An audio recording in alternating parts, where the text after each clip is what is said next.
안녕하세요. 오늘도 톡톡 사연을 찾아주신 여러분 정말 감사합니다. 저는 DJ 한이고요. 오늘 사연은 정말 충격적인 사연인데 세상에 이런 일이 있을 수가 있나? 이런 생각이 드네요. 끝까지 집중해서 저와 함께 들어보시죠.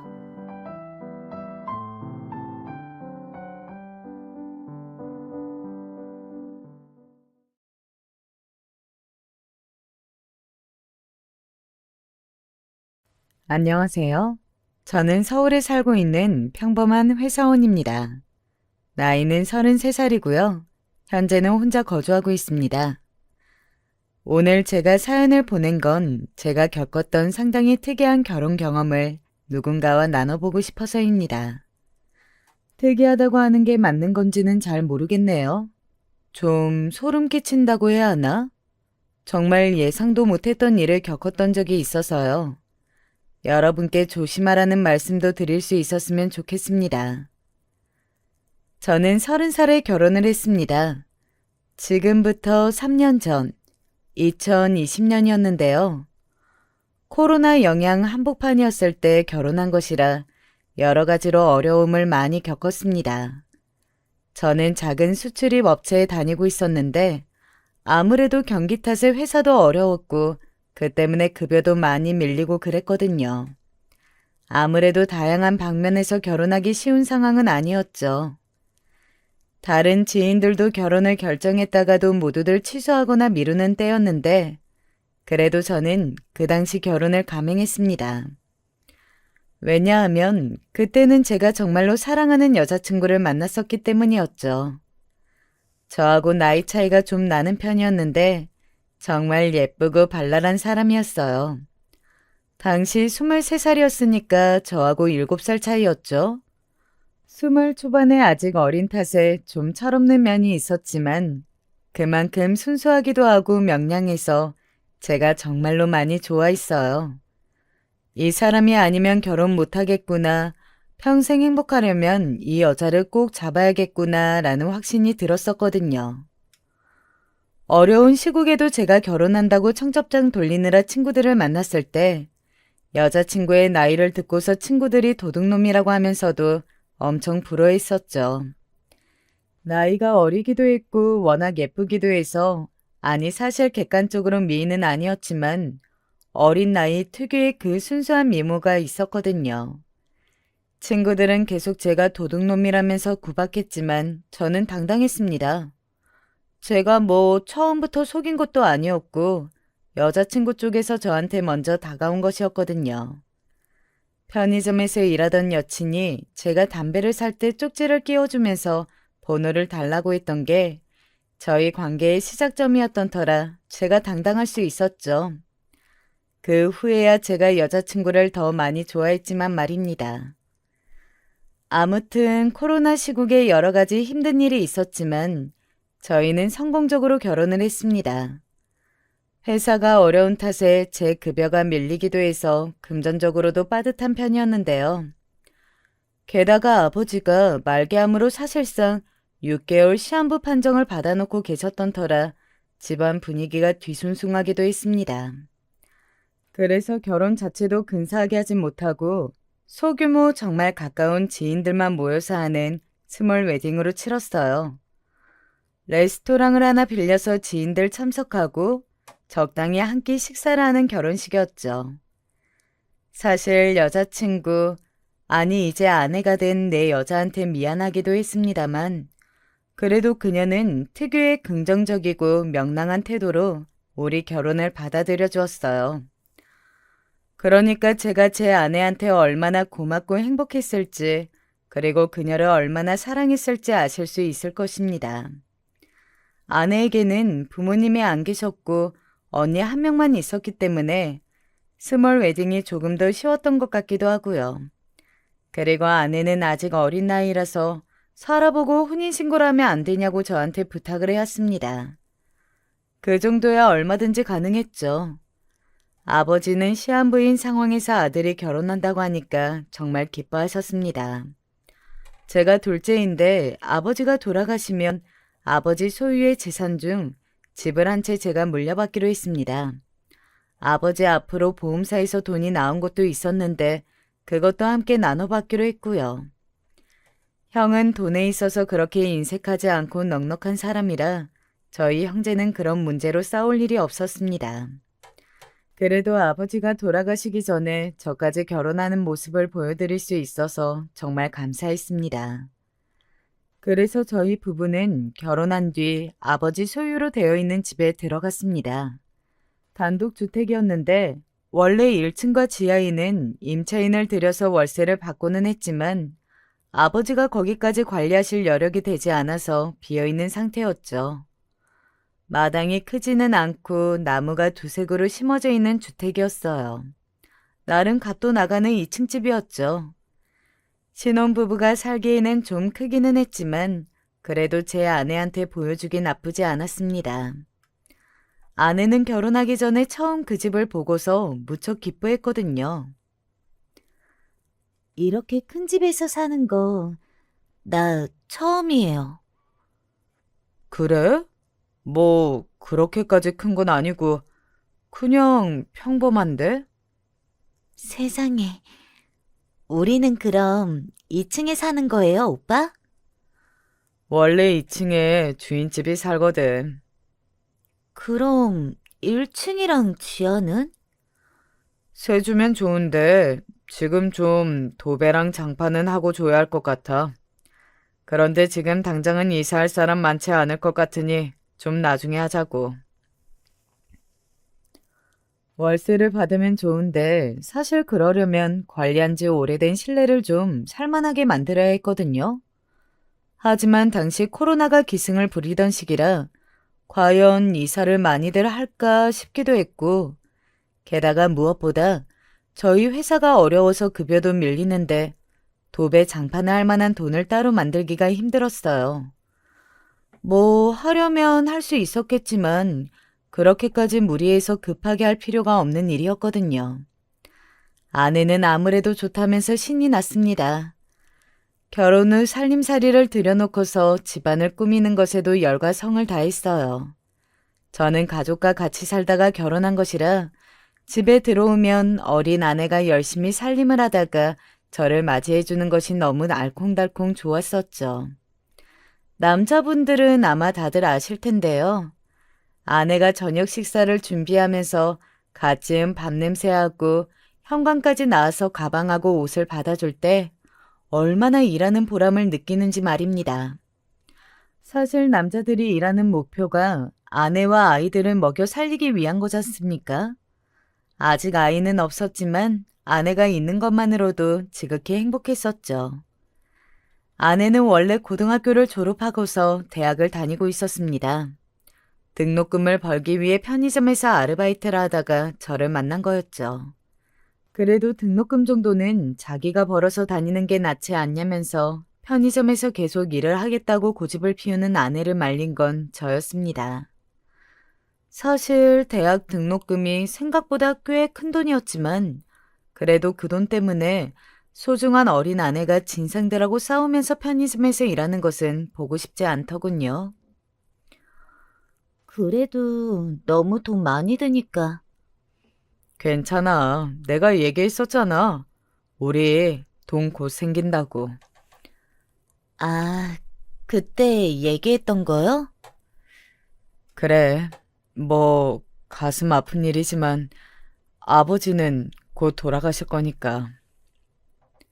사실 아버지가 돌아가시고 나면 저희가 받을 돈이 있으니까 그것 때문에 자신감이 있어서 아내에게 집에 있으라고 말한 것도 있습니다.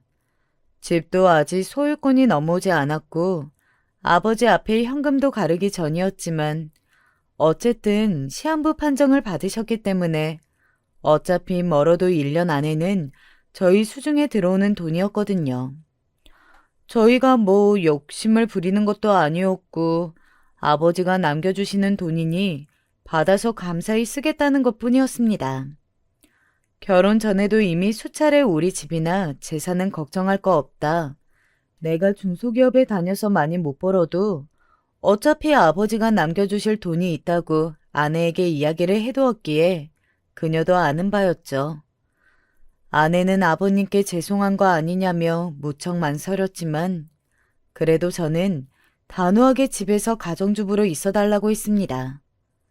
그런 제 말이 고마웠던지 아내는 눈물을 글썽거리기까지 했었죠. 아직 혼인신고는 안 했지만 그래도 부부로 연을 맺었으니 당연히 두세 달만 지난 다음에 신고를 할 생각이었어요. 그럼 제 돈이 아내의 돈이나 마찬가지였죠. 그런데 묘하게 처형이 아내를 좀 질투하는 것처럼 보이기도 했어요. 아내의 친정 식구라고는 처형뿐이어서 저는 잘 지내보려고 정말 애를 많이 썼는데요. 어쩐지 저한테 굉장히 거리감 있이 굴더라고요. 아내하고 사이가 좋지 않은지 교류도 많지 않았고 가끔 제 얼굴을 보면서 키득거리기도 하고요. 제 나이가 많다고 조롱하는 느낌도 들어서 별로 기분이 좋지는 않았습니다. 하지만 그것만 제외하고는 결혼 직후에 정말 행복했습니다. 코로나 당시라서 신혼여행은 다녀오지 못했어요. 그냥 휴가 내고서 근교로 나가서 같이 맛있는 것이나 먹고 다녔습니다. 그래도 아내는 무척 즐거워했고 제가 보여주는 것들에 대해서 행복해했어요. 어린 나이인지라 순수하게 반응해주는 것이 너무 고마웠습니다. 예전까지 사귀었던 여자친구들은 대부분이 너무 달고 달아서 제가 어딜 데려가도 그렇게 고마워하거나 기뻐하는 사람들이 없었거든요. 어리고 순수한 사람을 배우자로 찾는 남자들이 왜 그런지 누구보다 잘 이해할 수 있는 게 바로 저였습니다. 그런데 결혼하고 나서 얼마 지나지 않아 바로 아내의 몸에 문제가 좀 생겼습니다. 아내는 밤에 화장실에 가려고 자주 일어났는데요. 원래 결혼 전 사귈 때 여행을 가거나 했을 때는 그런 증상이 없었거든요. 원래 굉장히 얌전하게 자는 사람이었고 늦잠도 심한 편이었는데 결혼하고 나니까 밤에 일어나는 일이 잦더라고요. 거의 매일 밤 일어났고 화장실에 가서 좀 오래 안 오기도 했고요. 반면에 저는 잠이 굉장히 많은 편이고 깊이 자는 편이라 아내가 일어나서 화장실에 가도 별로 불편하지는 않았어요. 다만 아내가 아직 너무 어린데 몸에 문제가 있는 건가 걱정이 될 뿐이었죠. 아내는 병원에 다녀왔다면서 방광염이라고 하더군요. 신장에 크게 문제가 있는 건 아닌데 그냥 좀 화장실을 자주 가게 된다면서 약을 타왔다고요. 그런데 이상하게 왜 아무리 밤에 볼일 보러 화장실에 간다고 해도 큰일이 아닌 이상해야 금방 돌아오는 게 당연하지 않습니까? 그런데 아내는 정말 너무 오래 걸리더라고요. 처음에는 몰랐죠. 저는 밤에 깊이 잠들고 아내가 나간다고 해도 금방 오겠거니 하고 다시 잠들었으니까요. 하지만 아내가 그렇게 밤에 일어나서 나간 지 보름쯤 되니까 좀 걱정이 되어서 올 때까지 기다렸어요. 당연히 5분 안에 올 거라고 생각했는데 안 오더라고요. 이상해져서 침대에서 일어나려고 하는데 10분쯤 지나서야 아내가 들어오더군요. 아내는 제가 안 자고 있는 것을 보고 조금 놀란 듯 눈을 깜빡거렸죠. 어머, 안 자고 있었어요, 오빠? 어, 잠이 깼다가 안 들었는데 너무 오래 안 와서. 아이, 그냥 자지. 화장실 사정을 뭘 알려고 그래. 아내는 조금 민망한 듯이 얼굴을 붉혔죠. 그러고 보니 사실 갓 결혼한 아내가 남편이 화장실 사정을 신경 쓴다면 얼마나 부끄럽겠어요. 그래서 저도 제 생각이 짧았다 싶어서 얼른 웃으면서 아내를 그냥 끌어당겨 안았죠. 그런데 이상하게 아내 옷이 차갑더군요. 당시 가을이었는데 아내가 추운 걸 싫어해서 집안은 항시 따뜻하게 보일러를 돌리고 있어 옷이 차가워질 일이 없었어요. 적어도 집안에서 차가워질 수 있는 정도의 온도와 그렇지 않은 곳의 기온에는 차이가 있었죠. 지하와 1층이야 비어 있어서 난방은 전혀 돌리지 않았으니 차갑더라도 2층 화장실을 썼는데 이렇게 차가울 리가 없었습니다. 이상하긴 했는데 저는 이 밤에 구태여 물어볼 곳은 없다고 생각했어요. 화장실 갔다가 잠깐 베란다라도 나가서 바람 쐬었겠거니 생각했었죠. 그래서 그날은 그냥 아무 생각 없이 잤습니다. 그 이후로도 며칠간 계속 아내가 밤에 나갔는데 사실 이상하다고 생각하면 좀 많이 이상한 일이잖아요. 별 생각이 없었는데도 시간이 쌓이니까 좀 의아하게 여겨지더군요. 그래서 결국 한 달쯤 지났을 때 아내가 일어나서 살그머니 나가는 것을 느끼고 저도 깨어났습니다.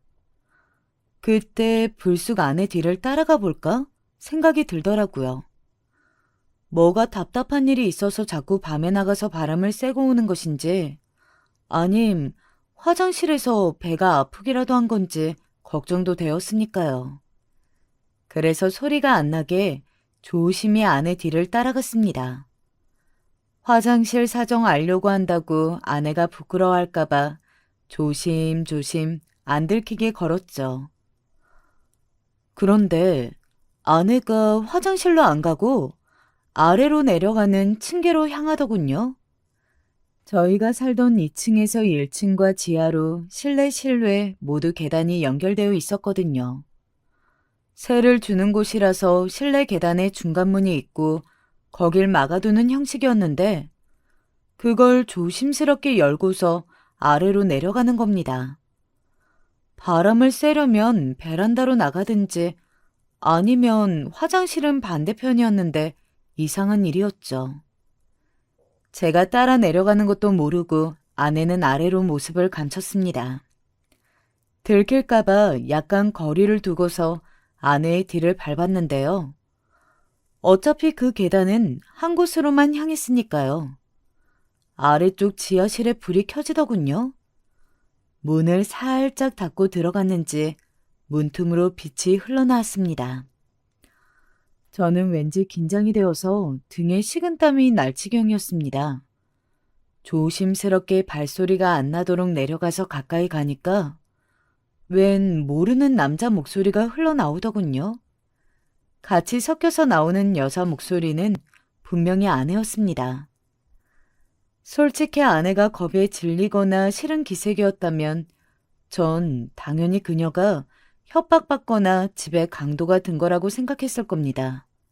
하지만 목소리만 들어도 이미 아내는 아주 즐겁고 행복한 듯한 기색이었죠. 남자 역시 아주 다정한 듯한 목소리였습니다.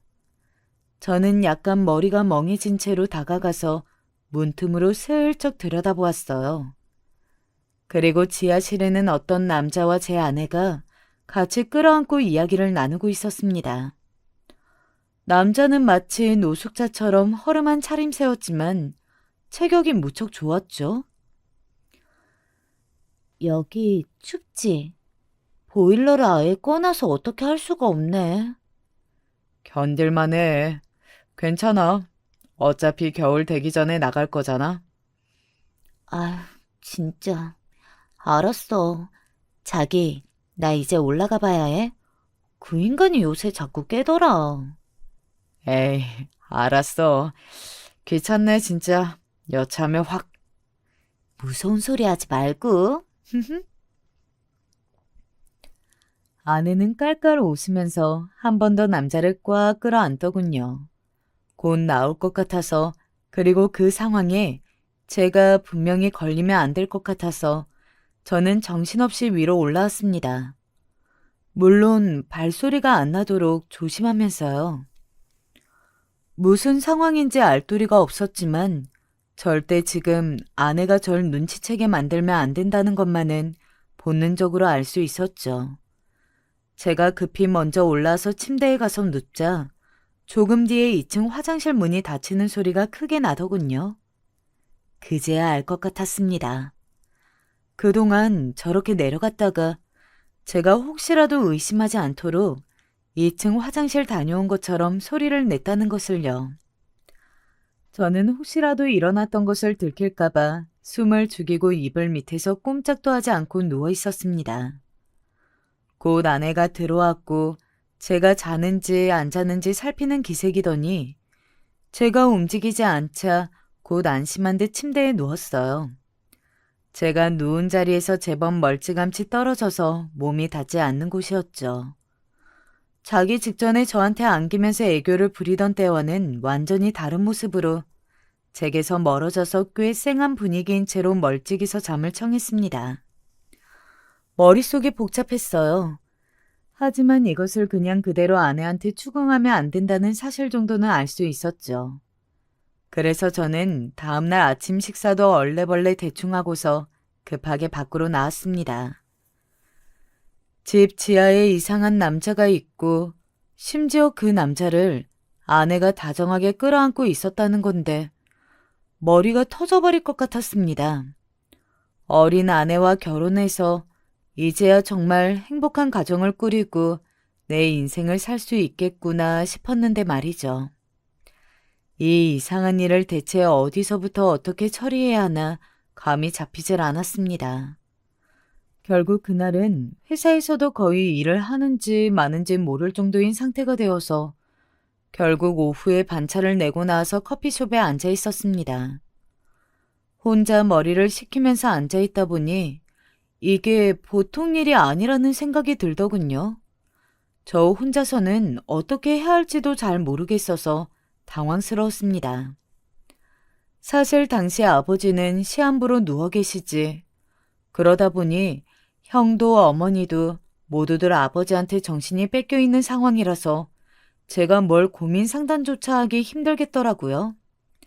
그래서 고민 끝에 저는 인터넷에서 흥신소를 검색해서 그곳에 전화를 했습니다. 처음 전화 걸기가 힘들었지 일단 연락이 되니까 예상보다 간단하더군요. 흥신소에서는 이미 이런 종류의 일들을 많이 접했는지 생각보다 그렇게 막 놀라지도 않고 알겠다고만 했습니다. 남자의 정체와 이 일이 대체 어떻게 된 건지 그걸 좀 알아내달라고 했더니 그러겠노라 하면서 그러더군요. 선생님, 사실 이런 일은 불륜일 때가 많습니다. 마음의 준비는 좀 하셔야 할 거예요. 불륜이요? 머리가 멍했습니다. 저는 지금 너무 깨 쏟아지는 신혼인데 갑자기 불륜이라니 설마 그건 아닐 거라고 생각하고 있었지만 생각을 돌리는 건 쉽지 않았죠. 그 후로 흥신소에서 남자에 대해서 알아내는 며칠 동안 저는 집에 야근을 핑계대고 늦게 들어가면서 아내를 살폈습니다. 아내는 제가 벨을 누르면 밝은 얼굴 하고선 문을 열어주고 저를 껴안아줬지만 어떤 날은 1층 층계로 내려가는 실내 계단 쪽에 문이 살짝 열려있는 날도 있었어요. 어쩌면 제가 없는 동안 그 남자가 2층에 올라와서 아내와 좋은 시간을 보내다가 제가 오면 사라지는 것일지도 몰랐죠. 실내 계단 쪽에 숨으면 실외 계단으로 올라오는 제가 일부러 찾을 리가 없었으니까요. 솔직히 말하면 소름이 끼쳤습니다. 그동안 너무 순수하고 예쁘다고 생각했던 아내의 얼굴조차도 이제는 견디기 힘들 정도였어요. 불과 그 장면을 봤다고 해서 이렇게나 감정이 뒤집히다니 놀라울 정도였죠. 아내는 제가 야근을 해서 너무 피곤하다고 둘러댄 핑계를 잘 믿었습니다. 잘 때도 일해야 하니까 작은 방에서 조금 더 서류를 보다가 자겠다고 하면 좋아하면서 그러라고 하더군요. 최대한 좋은 기색을 숨기려고 하지만 얼굴이 저절로 피었어요. 정말 어처구니가 없었습니다. 그렇게 야근을 핑계대면서 거의 열흘가량을 지켜보던 때 마침내 흥신소에서 연락이 왔습니다. 흥신소에서 사무실로 오라고 해서 갔더니 예상대로인 사실과 또 예상을 벗어난 사실을 모두 알려주었습니다.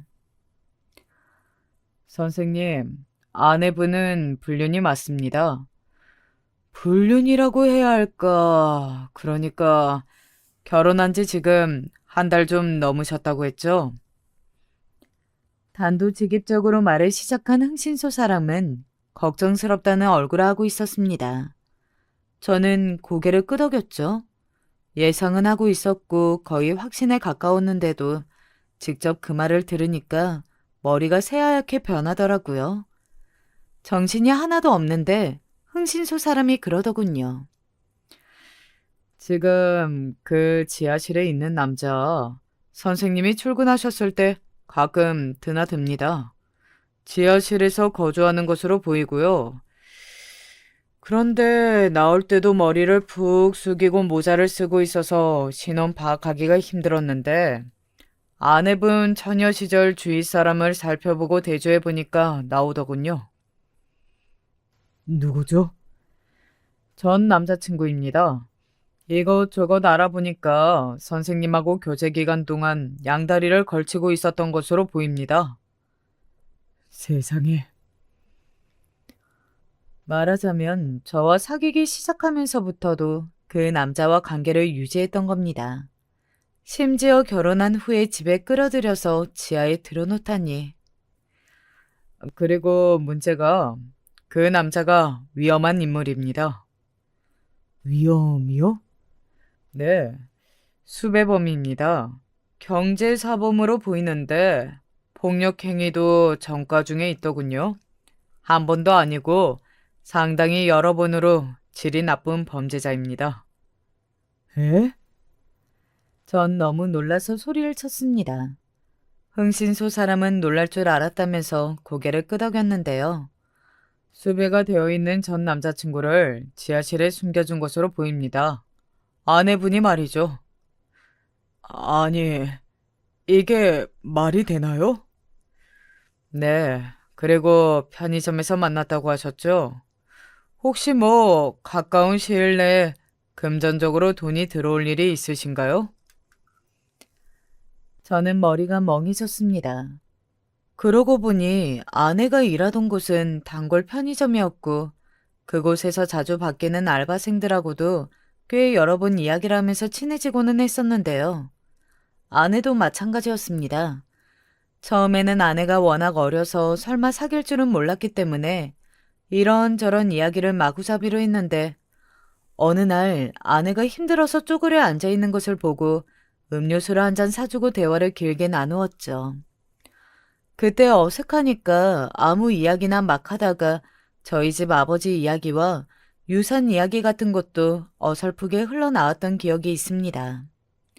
제가 그 이야기를 하자 흥신소 사람이 알 것 같다는 듯이 고개를 주워거렸습니다. 그럼 그때 이후로 아내분이 접근하신 거였죠? 예. 그러고 보니 생각해보니까 그렇게 말을 나누고 난 이후에 아내 쪽에서 저한테 접근을 했던 기억이 났습니다.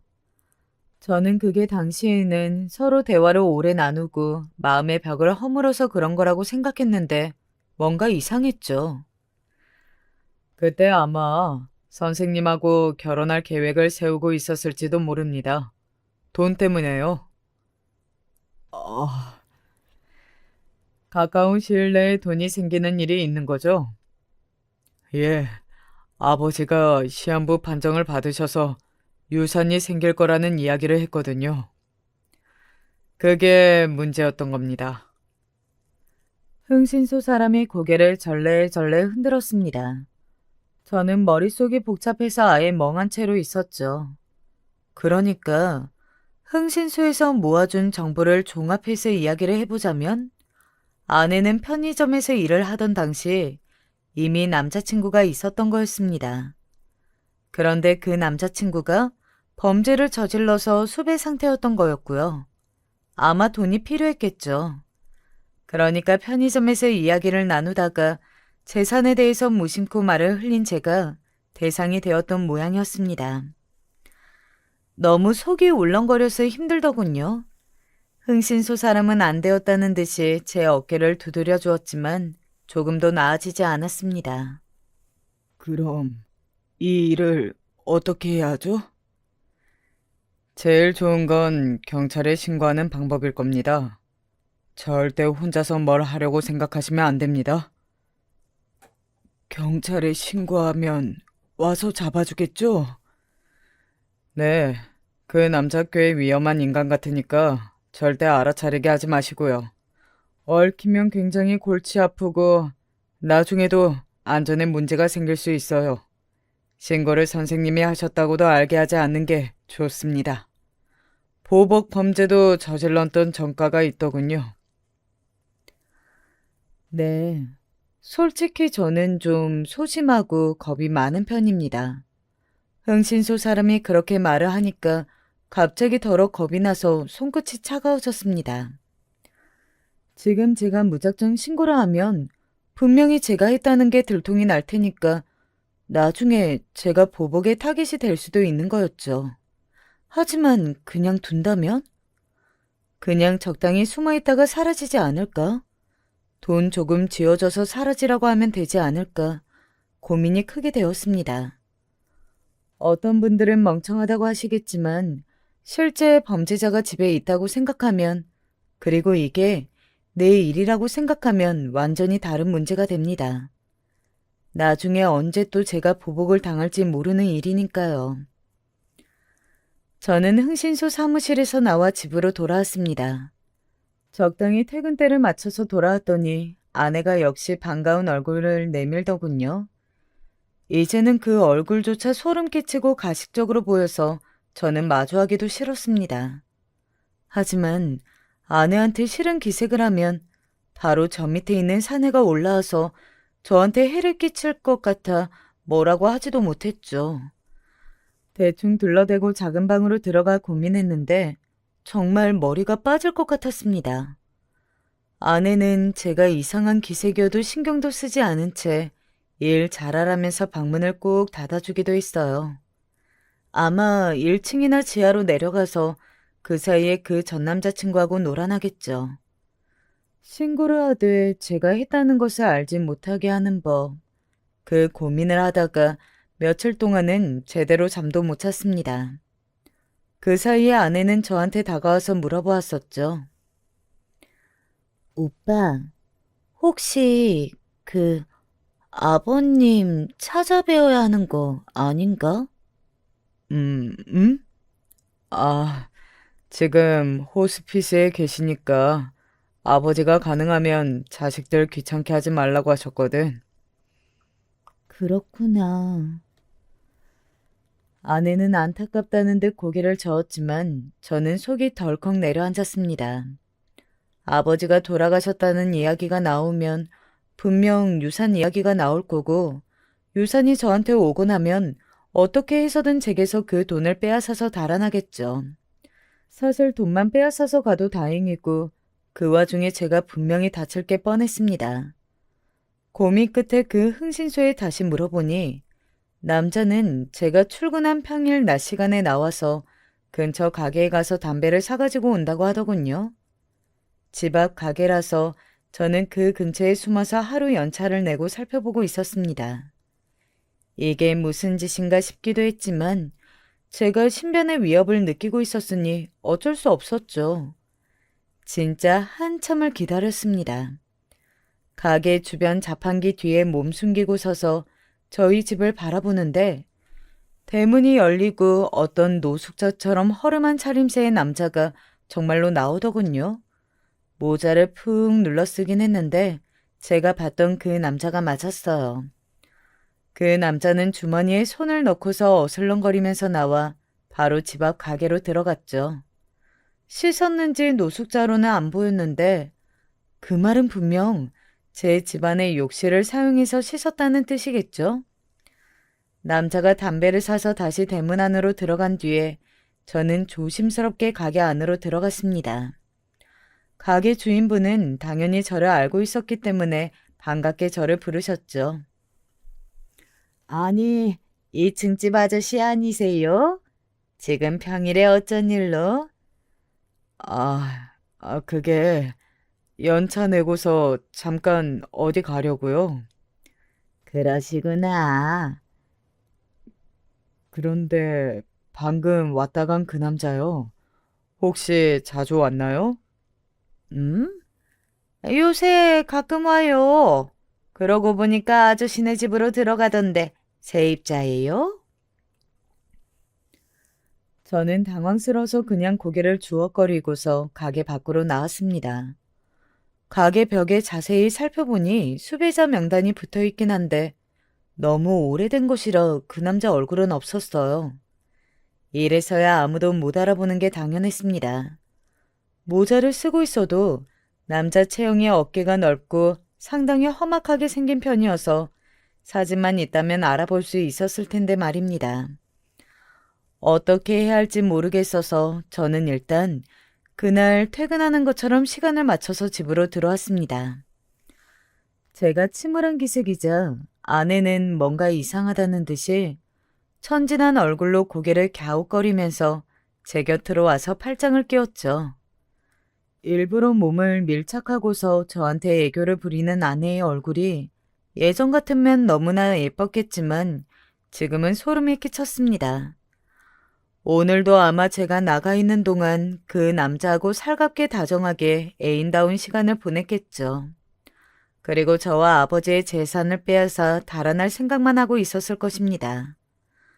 대체 어떤 계획을 세우고 있을지 평범한 소시민인 저로서는 상상도 하기 힘들었죠. 혹시 오빠 무슨 일 있어요? 왜 이렇게 요즘 얼굴 보기 힘들지? 응? 아니, 회사가 좀 바빠서. 회사? 요즘 일 많은가 보다. 그렇지 뭐. 아무래도 사정이 어려우니까 있는 사람들이 일을 더 해야 하는 거고. 저는 자세한 말은 하고 싶지 않아서 아내에게 잡힌 팔을 빼고 싶었지만 아내는 단단하게 제 팔을 붙들고 있었습니다. 그나저나 아버님 말이야. 요즘 건강 어떠셔? 아무래도 말이 없어서 궁금해. 그게 사실 아버지의 건강은 빠르게 안 좋아져서 임종이 입박해 있었습니다. 하지만 아내한테 그 이야기를 했다가는 바로 해코지를 당할 것 같은 긴장감이 들었죠. 사실 아내는 어릴 뿐더러 상당히 작은 체구였기 때문에 무서울 것은 없었는데 그 뒤에 범죄자 남자가 있다는 사실을 알게 되니 무서웠어요. 저한테 겁이 많다고 하셔도 상관은 없습니다. 하지만 가까운 곳에 전과자가 지금 수배 중인 범죄자가 있다고 하면 심지어 그 남자가 아내가 숨겨주는 지하실에 숨어 있다고 하면 그렇게 태어날 수 있는 분은 많지 않을 거예요. 생각해보면 아내가 편의점에서 일할 때부터 좀 이상한 낌새가 있기는 했습니다. 아내는 팔뚝 위쪽과 손목 부근에 작은 문신이 있었죠. 처음에 문신에 대해서 물어볼 때는 아내가 별것 아니라는 듯이 패션 타투 스티커를 붙인 거라고 했었는데 나중에 결혼할 때가 되니까 사실 진짜 타투라고 고백하기도 했어요. 사실 뭐 여성들이 예쁘라고 작은 문신 정도 새기는 거 상관없지 않나 싶기도 했고 사실 아내가 가느다란 팔뚝에 그렇게 생긴 문신이 제 눈에도 예뻐 보여서 정말 상관은 안 했습니다. 아내는 흡연자였는데 가느다란 손목에 문신을 한 채로 담배를 피우는 모습도 어딘가 영화 속 여배우처럼 예뻐 보였고요. 그런데 지금 와서 생각해보니 그것들이 전부 아내가 어딘가 불량한 사람이라는 사실을 알려주는 신호처럼 느껴졌습니다. 아무래도 전과자하고 사귀면서 어울리려면 비슷한 류의 사람일 수밖에 없지 않습니까? 애초에 왜 그런 것을 전부 무시하면서 결혼을 하게 되었는지 속이 정말 상하더군요. 게다가 이어진 아내의 말이 더 무서웠습니다. 오빠, 사실 아버님 돌아가시는 건 기정사실인데 우리 받는 돈이 어느 정도나 돼? 예금으로 넣어놓고 이자 받으면서 살 수 있으면 너무 좋겠다. 그게 말이지. 벌써 그걸 말하는 건 좀 이른 것 같은데. 왜? 결혼 전에 오빠도 오빠 입으로 말했었잖아. 아버님 곧 돌아가시니까 현금 자산도 꽤 받을 수 있을 거라고. 나도 가족인데 기대하면 안 되는 거야? 아내는 순진한 얼굴로 저를 올려다보면서 이렇게 말했습니다. 사실 말만 들으면 아내는 정말 아무런 사심 없이 그냥 저와 부부라서 들어올 돈이 궁금한 것처럼만 보였어요. 하지만 저는 아내의 속셈을 알았기 때문에 더 꺼려지고 두려웠던 거죠. 사실 아직 혼인신고도 안 한 사이인데 저렇게 적극적으로 유산에 대해 묻는 것도 좀 이상했습니다. 우리 그 돈 받으면 딱 적금으로 묶어두고 불려보자. 집은 있으니까 괜히 부동산 살 필요도 없잖아. 내 몫으로도 좀 줄 거지? 그렇지. 신난다. 나 내 명의로 재산 가져본 적이 없어, 오빠. 알았다고 고개를 끄덕이는데 아내는 돈을 쓸 생각에 신이 난 것 같았습니다. 순간 너무 순진해 보여서 제가 잘못 생각하고 있는 건가? 혹시 아내가 전 남친한테 협박이라도 당해서 숨겨주고 있는 건 아닐까 하는 생각이 들었죠. 하지만 그게 아니라는 건 저 자신이 잘 알았습니다. 아내는 그때 아주 그 남자와 끌어안고 다정한 연인처럼 굴고 있었으니까요. 어떻게 해야 할지 모르는 상태로 저는 다음 날도 출근을 했습니다. 그런데 그날 회사에서 일을 하고 있는데 전화가 한 통 오더라고요. 누군가 하고 봤더니 처형이었습니다.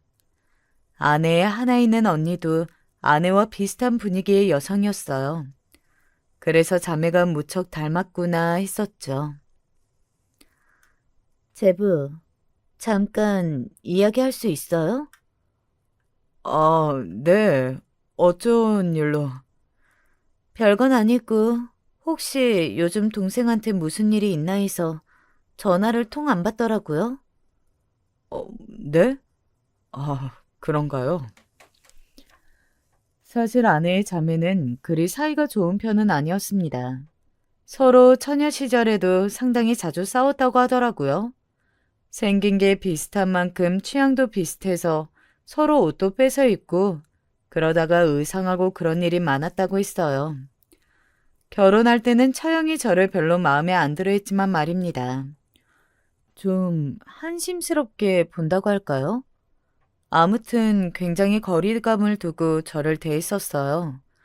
가끔 뭔가 비웃는 듯한 느낌도 들었고요. 별일은 없습니다만 집에서 살림 중이라 전화를 안 받을 일은 없을 텐데요. 그래요? 그럼 왜 자꾸 연락을 안 하지? 혹시 제부, 이런 말 좀 이상한데 언니로서 내가 이런 말 해도 되나 모르겠지만 말이에요. 말씀하세요. 혹시 동생 근처에 요새 어슬렁대는 남자 없어요? 네? 저는 너무 놀라서 전화기를 떨어뜨릴 뻔했습니다. 처형이 그걸 어떻게 아는 건지, 혹시 뭔가 알고 있는 것인지 속이 울렁거렸어요. 제가 말은 못하고 있는 사이에 처형이 그러더군요. 사실 이걸 결혼 전에 말했어야 하는데 미안해요. 동생이 굉장히 오래 사귀던 남자친구가 있었거든요. 저는 심장이 가슴에서 튀어나올 것 같았습니다. 하지만 섣불리 말을 더 하지 않고 잠잠코 처형의 말을 들었죠. 결혼할 때 난 헤어진 줄로만 알았거든. 그런데 아니더라고요. 네? 그게 무슨... 제부, 너무 흥분하지 말아요. 사실 지금 그 남자친구가 좀 사정이 있어서 범죄자 신세로 쫓기고 있거든요. 그래서 혹시 동생이 그 행방을 아나 물어보려고 전화한 거예요.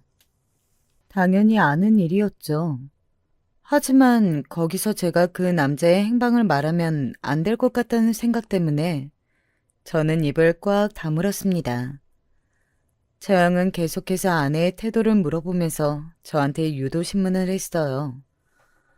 처음에는 별다른 말을 하지 않다가 일부러 설득된 것처럼 슬금슬금 대답을 했죠. 혹시 동생이 뭐 수상한 행동 보인 적 없어요? 네. 음, 수상한 행동요?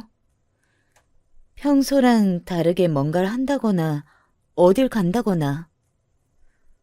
생각해보니까 밤에 자꾸 일어나서 화장실에 가던데요. 가서 오래 있다가 와서 좀 이상하게 여기긴 했는데. 저는 일부러 그 말을 흘렸습니다. 지금 사는 집 1층하고 지하는 비었댔죠? 네.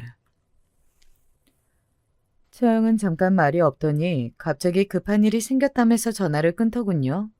혹시 이러다가 처형이 제대로 그 남자를 쫓아내주거나 아내한테 정신 차리라고 화를 내주는 게 아닐까 싶어서 두근거렸어요. 제 최고의 고민거리가 사라지는 거였으니까요. 그리고 처형이 이왕 이 말을 해주었으니 아내한테 추궁해서 갈라서기도 쉬울 것이었죠. 저는 퇴근하고서 그날은 일부러 야근도 하지 않은 채로 곧장 집으로 향했습니다. 혹시 처형이 와서 아내를 설득해 주었을까, 그리고 그 남자를 쫓아내 주었을까 싶어서요. 그런데 제가 집에 들어오자마자 목격한 건 정말 예상 외의 일이었습니다. 제가 2층 실외 계단으로 연결된 현관문을 열고 들어가자마자 실내 계단을 타고 아래쪽에서 시끄러운 소리가 들리더군요. 문을 닫아놨다면 안 들렸을 텐데 실내 중문이 약간 열려있던 탓에 희미하게 들려왔습니다. 저는 조금 놀라서 조심스럽게 계단을 내려가서 위쪽에서 숨어서 아래로 훔쳐보았죠. 지하 1층도 아니고 1층 계단참에서 그 남자와 아내, 그리고 처형이 서서 싸우고 있었습니다. 칼퇴하고 온 터라 해도 완전히 지기 전이었어요. 어스름한 실내에서 남자는 골치 아프다는 듯이 고개를 젓고 있었고 아내와 처형이 핏대를 세운 채로 싸우고 있었죠. 야, 이 기집애야. 넌 결혼까지 했으면서 왜 아직도 얘를 붙잡고 있는 거야? 뭐라는 거야? 애초에 지금 이 결혼 자체가 돈 벌려고 그런 건데. 야, 닥쳐. 넌 다른 남자하고 같이 사는 것 자체가 이미 넘어간 거야. 그리고 너는 왜 얘한테 붙어 있는 거야? 나한테 와야지. 처형이 고래고래 소리를 질러댔습니다. 아내는 만만치 않게 핏대를 세우고 있었지만 가운데 낀 남자는 머리가 아프듯이 귀만 파고 있었죠. 대체 무슨 상황인지 알 도리는 없었는데 적어도 그들끼리 싸우느라 저한테 신경을 쓸 여력은 없다는 걸 알 수 있었어요. 다행이긴 했지만 도무지 무슨 일인지 알 수가 없더군요. 그러다가 갑자기 남자가 그랬어요. 야, 좀 그만해라. 사실 나도 얘네 집에 이렇게 숨어 있는 거 좀 별로였어. 뭐 이런 집에 사는 새끼 돈이 얼마나 된다고 그 돈 긁어낼 때까지 기다리는 것도 그렇고. 어머, 오빠, 어떻게 그런 말을 해? 내가 얼마나 징그러운 것도 참고 그 늙은이랑 같이 살고 있는데. 아내가 기함하면서 그렇게 외쳤습니다. 아, 지금 말하는 그 늙은이가 바로 저일 거라는 확신이 들더군요. 순간 무릎에서 힘이 빠졌지만 그래도 지금 중요한 건 사실 아내와의 사랑이나 순결한 정신이 아니었어요. 제발 저 양아치 같은 두 남녀한테서 제가 안전하게 달아날 수 있기만을 바랄 뿐이었습니다. 애초에 나이 너무 어린 문신녀하고 결혼했을 때부터 뭔가 잘못된 일이었던 겁니다. 너, 그냥 우리 집으로 와. 우리 집에도 숨을 곳 있어. 쟤, 지금 시아버지 여전히 멀쩡하다고 하더라? 호스피스에 있는 채로 3년씩 살아있는 노인네들 얼마나 많은지 알아? 그거 계속 참고 여기서 숨어 있을 거야? 조용히 소리를 질렀습니다. 남자는 골치 아프다는 듯이 턱을 문질렀죠. 아내가 발을 굴러대더군요. 난 돈 같은 거 안 중요해. 그래도 오빠가 돈 필요하다니까 내가 이렇게 변변찮은 편의점 손님 중에 고르고 골라서 결혼까지 한 거잖아. 얼마나 힘들었을지 알아? 그런데 지금 거의 다 됐는데 나 버리고 가겠다는 거야? 아내의 말에 저는 그제야 아 싶었습니다. 흥신소의 말과 맞춰보니 딱 퍼즐처럼 들어맞았어요. 아내, 그러니까 저 문신녀는 아버지의 유산 이야기를 듣고 저를 노렸던 겁니다. 자기 남자친구를 위해서 말이죠. 전과자니 도망가서 뭐라도 하려면 자금이 필요했을 거고, 그래서 타겟이 된 게 저고요. 유달리 현금 이야기만 했던 것도 왜인지 알 것 같았습니다. 그거야, 네가 알아서 한 거지 왜 나를 끌어들여? 난 그렇게 너한테 돈 달라고 한 적 없어. 지가 알아서 팔자 꼬고서는 나한테 난리야. 하지만 그 남자는 귀찮다는 듯이 말했습니다. 처형은 손을 내밀어서 그 남자를 자기 쪽으로 끌어당겼죠. 남자가 놀랍게도 처형의 손을 잡더군요. 그러니까 처형하고 먼저 사귀었던 남자였던 겁니다. 오빠랑 언니 헤어졌잖아. 처형하고 사귀었던 남자를 동생인 아내가 좋아해서 따라다녔던 그런 관계였던 모양입니다. 남자는 귀찮으니까 아내한테 대충 어울려줬던 거고요. 지금 태도를 보니까 남자는 아내하고 그렇게 생각보다 진한 관계는 아니었던 것으로 보였어요. 사실 정말 이건 생각지도 못했던 일이었죠. 이상하게 처형의 아내를 의식하더라니. 상상 이상의 관계에 머리가 아파왔습니다. 모든 건 그 전과자 남자와 사귄다고 망상하면서 그에게 들이대고 저를 타깃으로 삼아 이용하려던 아내가 꾸민 짓이었습니다. 남자는 지금 보니 여전히 처형을 좋아하는 것 같았고 아내한테는 관심이 없는 모양이었어요. 얻을 게 있고 숨겨주니까 적당히 아내한테 어울려준 모양이었죠. 처형과 그 남자가 손을 잡는 모습을 지켜보면서 아내는 엉엉 울기 시작했습니다. 히스테릭하게 마구 소리를 지르는 모습을 보다가 저는 조심스럽게 2층으로 올라와 실내 중문을 닫고 2층 실외 계단을 통해서 바깥으로 나갔죠. 어쩌면 제 손을 거치지 않고도 일이 쉽게 해결될 수 있을 거라는 예감이 들었습니다. 1층에 있는 그 세색에 들키지 않도록 저는 조심조심 계단을 내려가서 얼른 집 바깥으로 도망쳤습니다. 겁이 많다고 하셔도 괜찮습니다. 저는 다시는 저런 아니, 문신녀와 전과자이자 수배범인 남자와 얽히고 싶지 않았거든요. 처형도 마찬가지였습니다. 사실 처형도 나이만 조금 많을 뿐 아내하고 거의 비슷한 분위기인 사람이었죠. 야근을 핑계로 언제나 늦게 들어갔기 때문에 저는 태연하게 야근해서 늦는다고 아내의 핸드폰으로 문자를 넣었습니다. 평소에는 아내가 그런 문자를 받으면 곧장 단문자를 했었죠. 하지만 이번에는 아내의 단문이 없었습니다. 어쩌면 당연한 일이었죠. 그 남자가 아무래도 처형하고 같이 갈 것 같았으니까요. 하지만 저는 재촉하지 않고 가만히 있었습니다. 그러다가 평소보다 더 늦은 시간이 되었을 때 집으로 들어갔죠. 현관문을 열고 들어갔지만 2층은 불이 꺼져 있었습니다. 실내 불을 켜자마자 저는 한탄을 뱉을 수밖에 없었어요. 집안이 온통 폭풍이라도 왔다 간 듯 난리통이었으니까요. 정말 엄청난 광경 속에서 저는 집안을 돌아다니면서 일단 아내를 불러봤습니다. 하지만 아무런 대답이 없었어요. 대답이 없다는 게 더 고맙고 반가운 상황이었죠. 식탁에 갈겨 쓴 종이 쪽지 하나가 놓여 있었습니다. 나 찾지 말아요 라고 적혀있는 쪽지였죠. 그 메모를 봤을 때 제 심정 이해할 수 있으실까요? 한참 동안이나 가슴 위에 묵직하게 놓여있던 돌이 그제야 떨어져 나간 기분이었습니다. 집안을 이렇게 엉망으로 만들고서 아내는 자기 옷과 짐만 챙겨서 사라진 것 같더군요.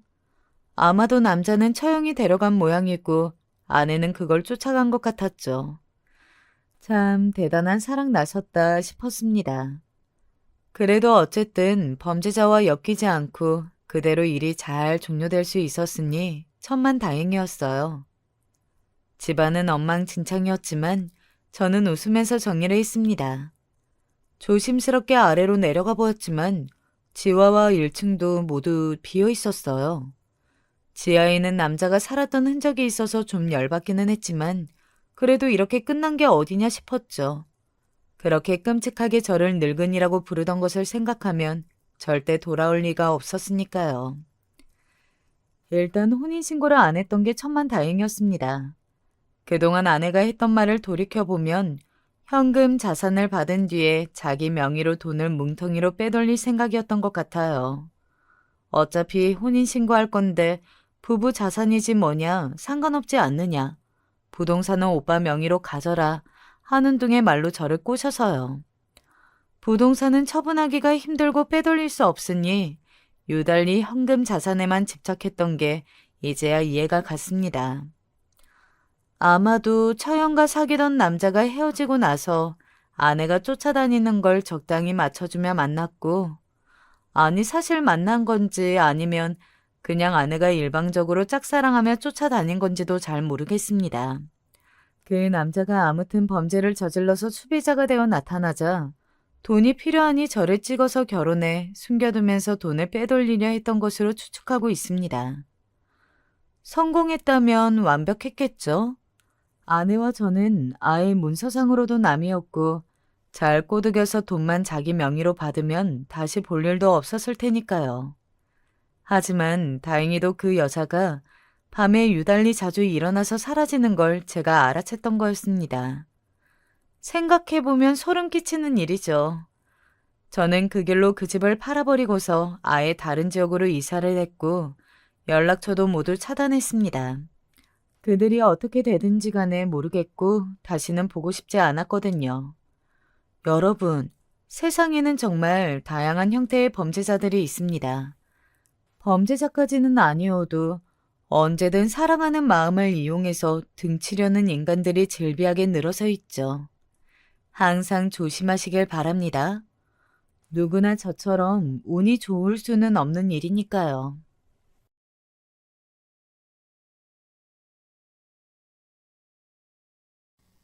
안녕하세요. 이번에 기막힌 일을 겪어서 평소 즐겨보던 톡톡 사연에 사연을 보냅니다. 참 사람 인생은 모르는 일이라지만 이번 일을 겪으면서 다시 한번 깨닫게 되었습니다. 결혼을 준비하면서 저는 참 복받은 사람이라 생각했어요. 어느 집은 시부모가 너무 괴롭혀서 결혼 생활 유지하는 게 힘들다고들 하는데 저희 시부모님은 그 누구보다도 저를 아껴주시는 분들이거든요. 시부모님 성격 자체가 사랑이 많고 원체 다정하신 분들이라 그런지 자식들인 남편과 시누이뿐만 아니라 저한테도 언제든지 전화해서는 밥 먹었니? 필요한 건 없니? 하시면서 뭐라도 해주려고 하셨습니다. 결혼한 다음의 이야기냐고요? 아니요. 아직 결혼에 대해 이야기도 나오지 않았던 남편과의 연애 시절부터 시부모님은 저를 지극히 챙겨주셨습니다. 한 8년 정도 사귀다가 결혼을 하게 된 거거든요. 그러다 보니까 저희 부모님도 남편을 알고 있었고 시부모님 역시 저를 알고 있었습니다. 가끔씩은 시부모님이 저를 집에 초대해서 함께 식사를 하기도 했어요. 우리 소희는 참 복스럽게 먹는 게 언제 봐도 보기 좋은 것 같아. 이것도 좀 먹어보렴.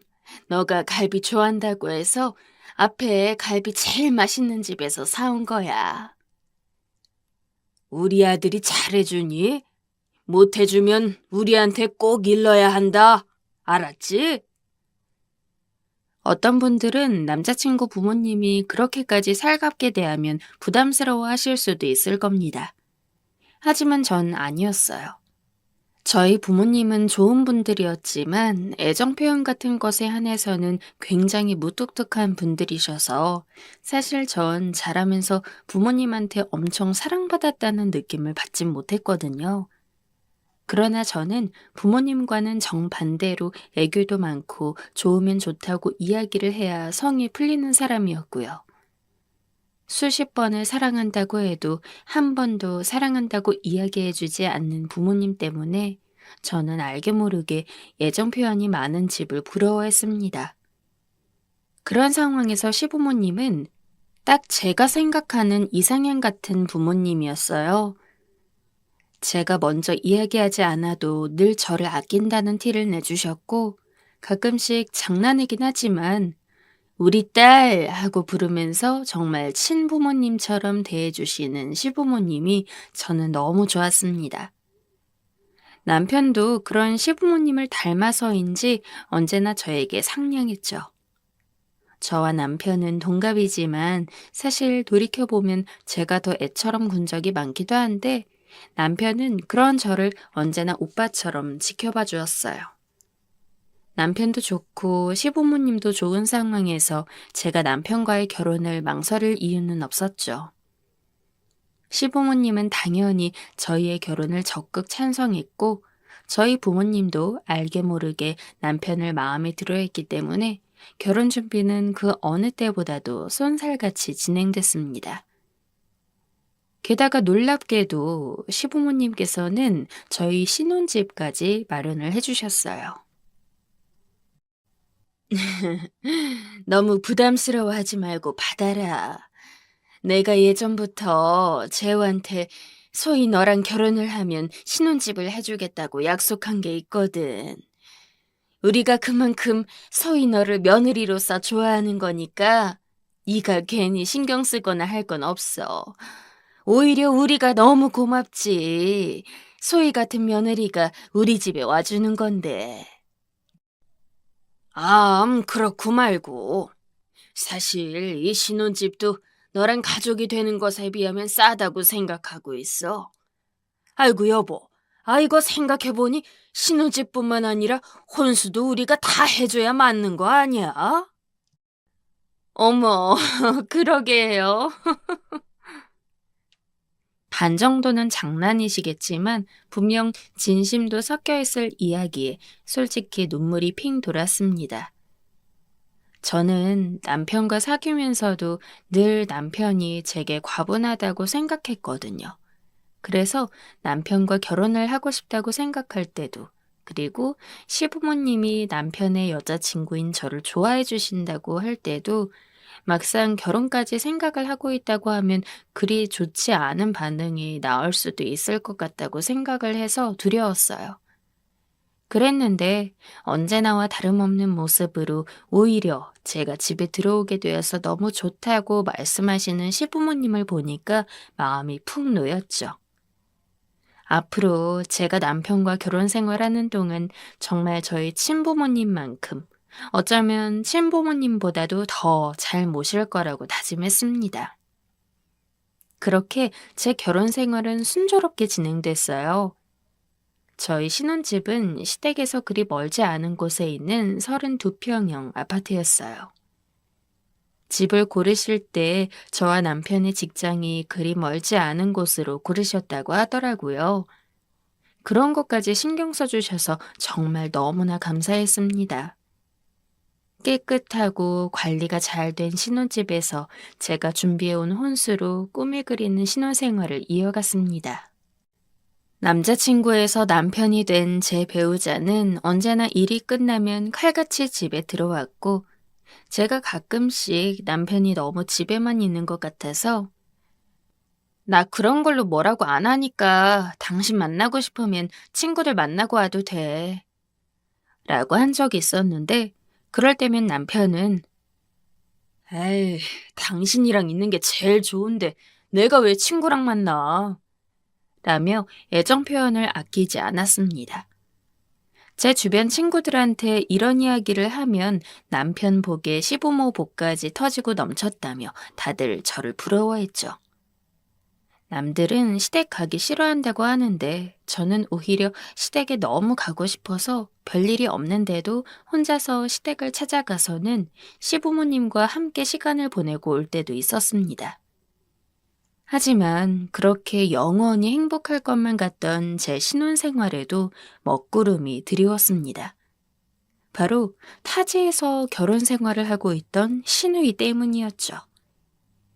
사실 시누이는 엄청 다가가기 어려운 스타일이었어요. 제가 어떻게든 살갑게 말을 걸어도 대꾸 한번 제대로 해주지 않았습니다.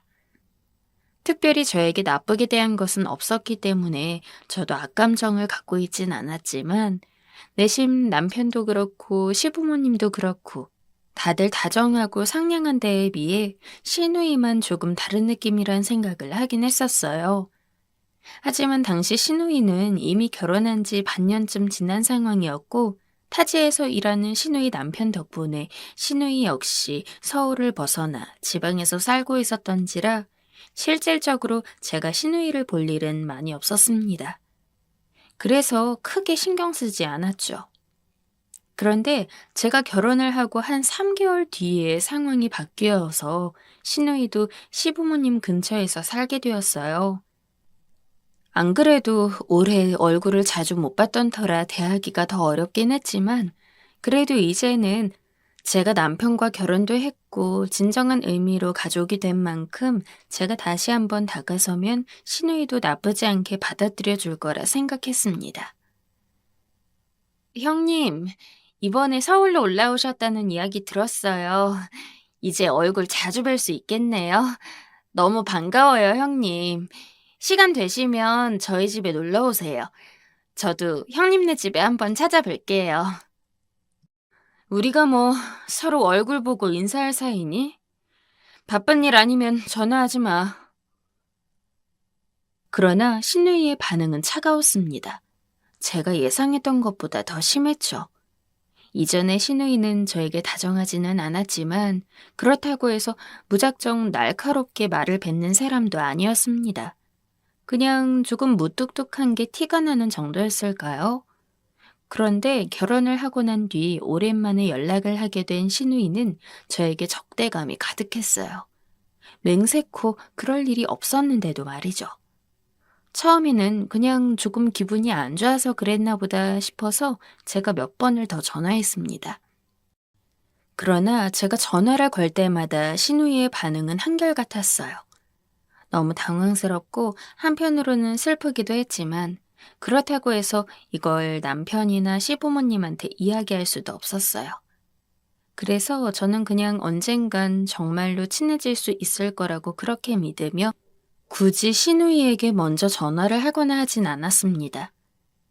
그러다가 제게 무척이나 좋은 소식이 찾아왔습니다. 바로 임신이었죠.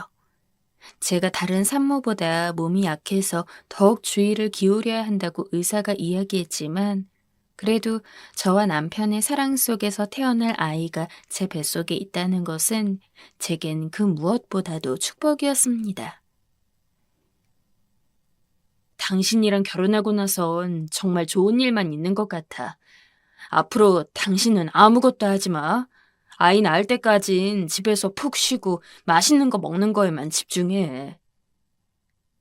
평소에도 제게 한없이 다정하고 착했지만 임신한 후에는 정말 본인 간이라도 빼줄 것처럼 구는 남편과 하루에도 몇 번씩 전화를 해서는 제 안부를 묻고 저 좋아하는 음식들을 바리바리 포장해서 보내주시는 시부모님까지 입덧이 심해서 가끔 힘든 날이 있긴 했어도 남편과 시부모님을 보며 버틸 수 있었어요. 그렇게 제가 임신한 것을 알게 된 지 한 3주 정도 됐을 때입니다. 난생 처음으로 시누이가 제게 먼저 전화를 걸었어요. 그게 얼마나 기뻤는지. 임신했다면서? 어머니랑 아버지한테 들었어. 형님, 전화 주셔서 정말 감사드려요. 안 그래도 어머님이랑 아버님 덕분에 너무 편하게 지내고 있어요. 재호 씨도 정말 잘해주고 있고요. 저는 이번에야말로 시누이와 제대로 친해질 기회라고 생각하면서 그동안 시부모님이 어떻게 잘해줬는지, 남편이 어떻게 대해줬는지를 미주알 고주알 떠들기 시작했습니다. 그런데 그런 제게 시누이는 너는 임신한 게 대수인 줄 아니? 개나 소나 다 하는 게 임신인데 지금 임신한 것 가지고 내 동생이랑 부모님 부려먹는 걸 자랑이라고 지금 내 앞에서 이야기하는 거야?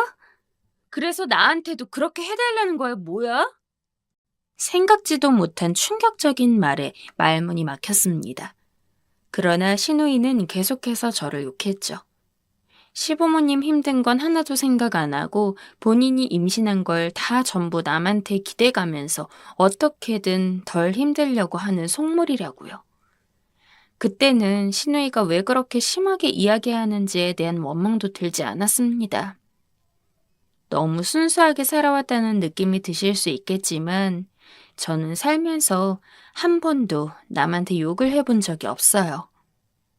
원래 성격상 남이 저를 욕해도 그냥 그런가 보다 하고 받아들였고 누군가 미워진다면 그 사람을 계속 미워하다가도 그 원인이 저에게 있지는 않나 먼저 찾아보는 스타일이었습니다. 그래서 신우이의 말을 들었을 때도 정말 내게 문제가 있는 건가 하는 생각에 아무 말도 하지 못했던 거고요. 전화를 끊고 나서도 한참 동안 신우이의 말을 곱씹어야 했어요. 게다가 그때부터 신우이는 물꼬라도 트인 마냥 제게 몇 번이고 전화하거나 문자에서는 여전히 제가 잘못했다는 식으로 이야기를 했어요.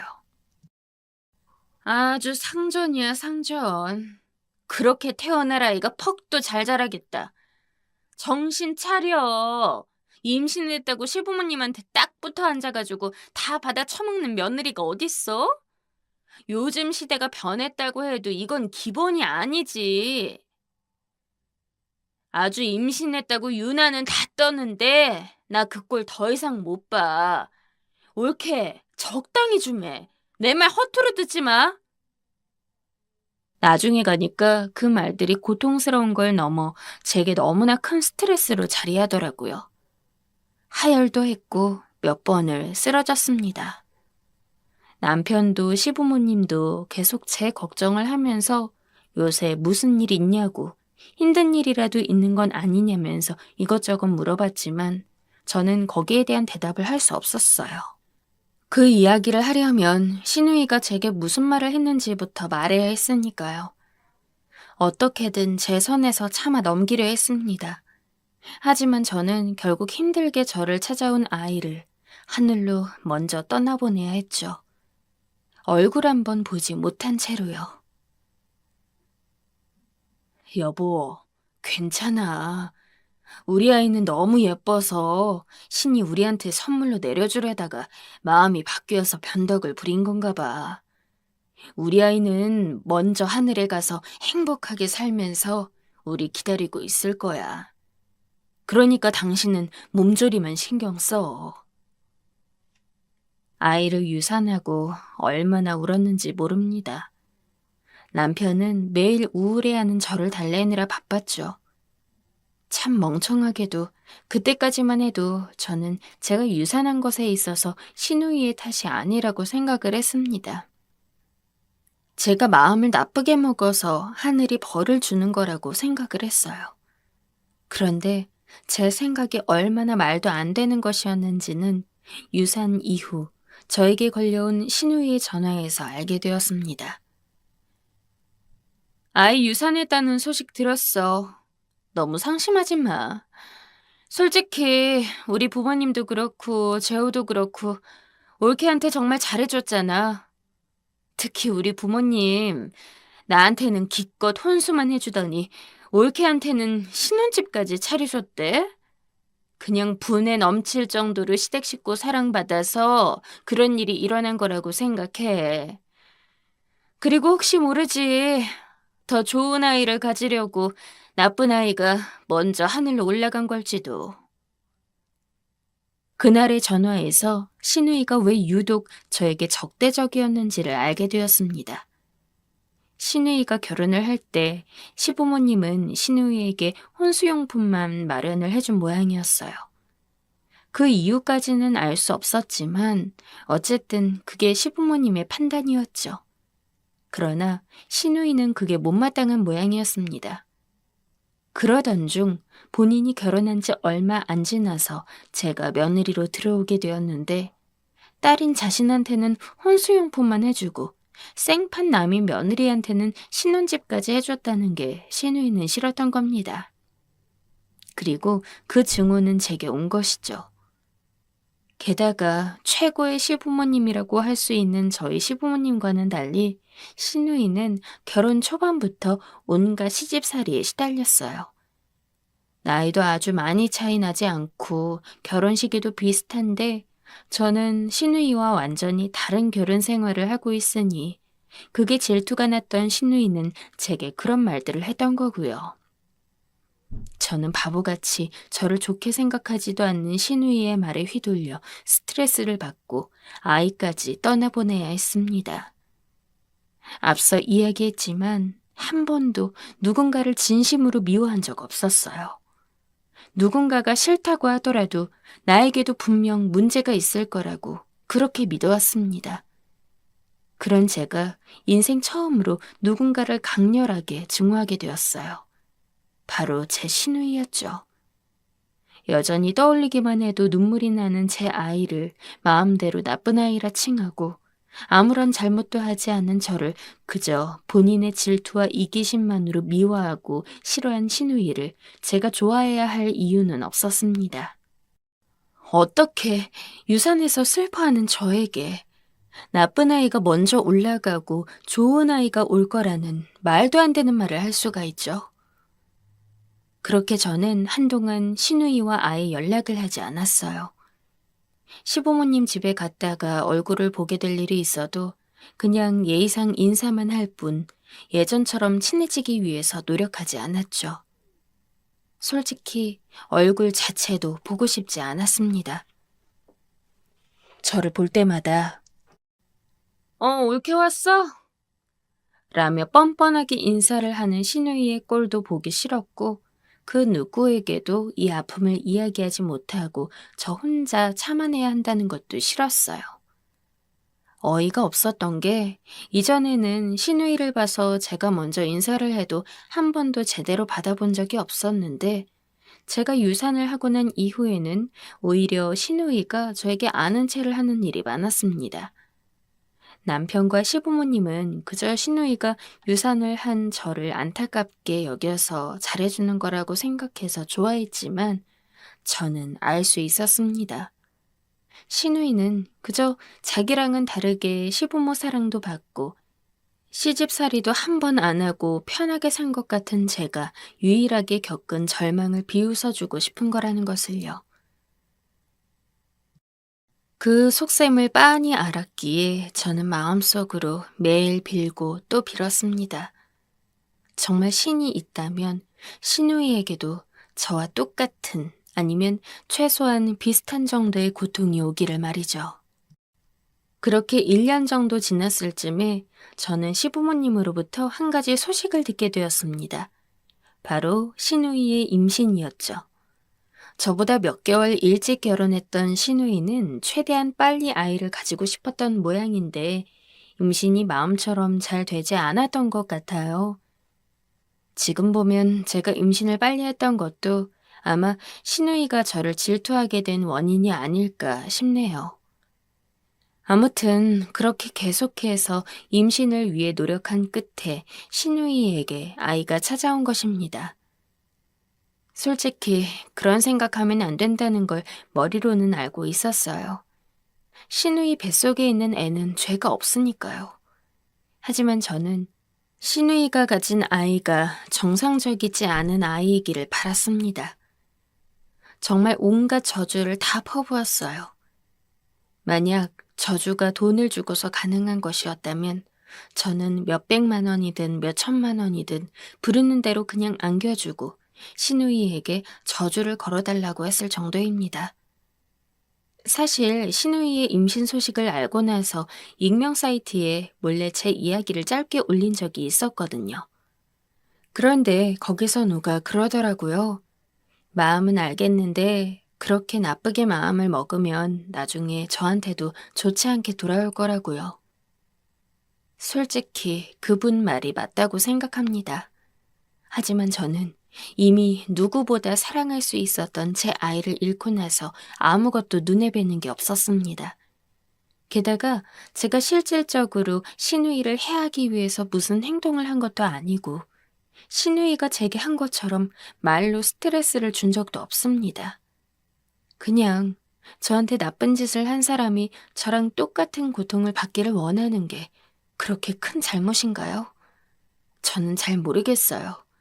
그래서 그 누구도 모르게 매일같이 기도했습니다. 형님이 아이로 인해서 행복해지지 않게 해주세요. 제발 행복해지지 않게 해주세요. 제발 벌을 받게 해주세요. 그렇게 기도를 하고 나면 필연적으로 눈물을 흘렸습니다. 죽은 제 아이가 떠올라서요. 그리고 이렇게 해야만 이 복수심을 조금이나마 잠재울 수 있는 제 처지도 한탄스러웠고요. 그래도 하루도 빠짐없이 기도를 멈추지 않았습니다.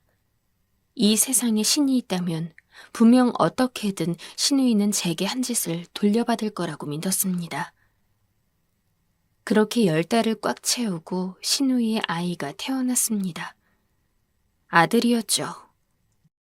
별로 가고 싶진 않았지만 시부모님과 남편이 전부 신우이가 있는 병원에 가 있던 터라 저도 어쩔 수 없이 따라갔습니다.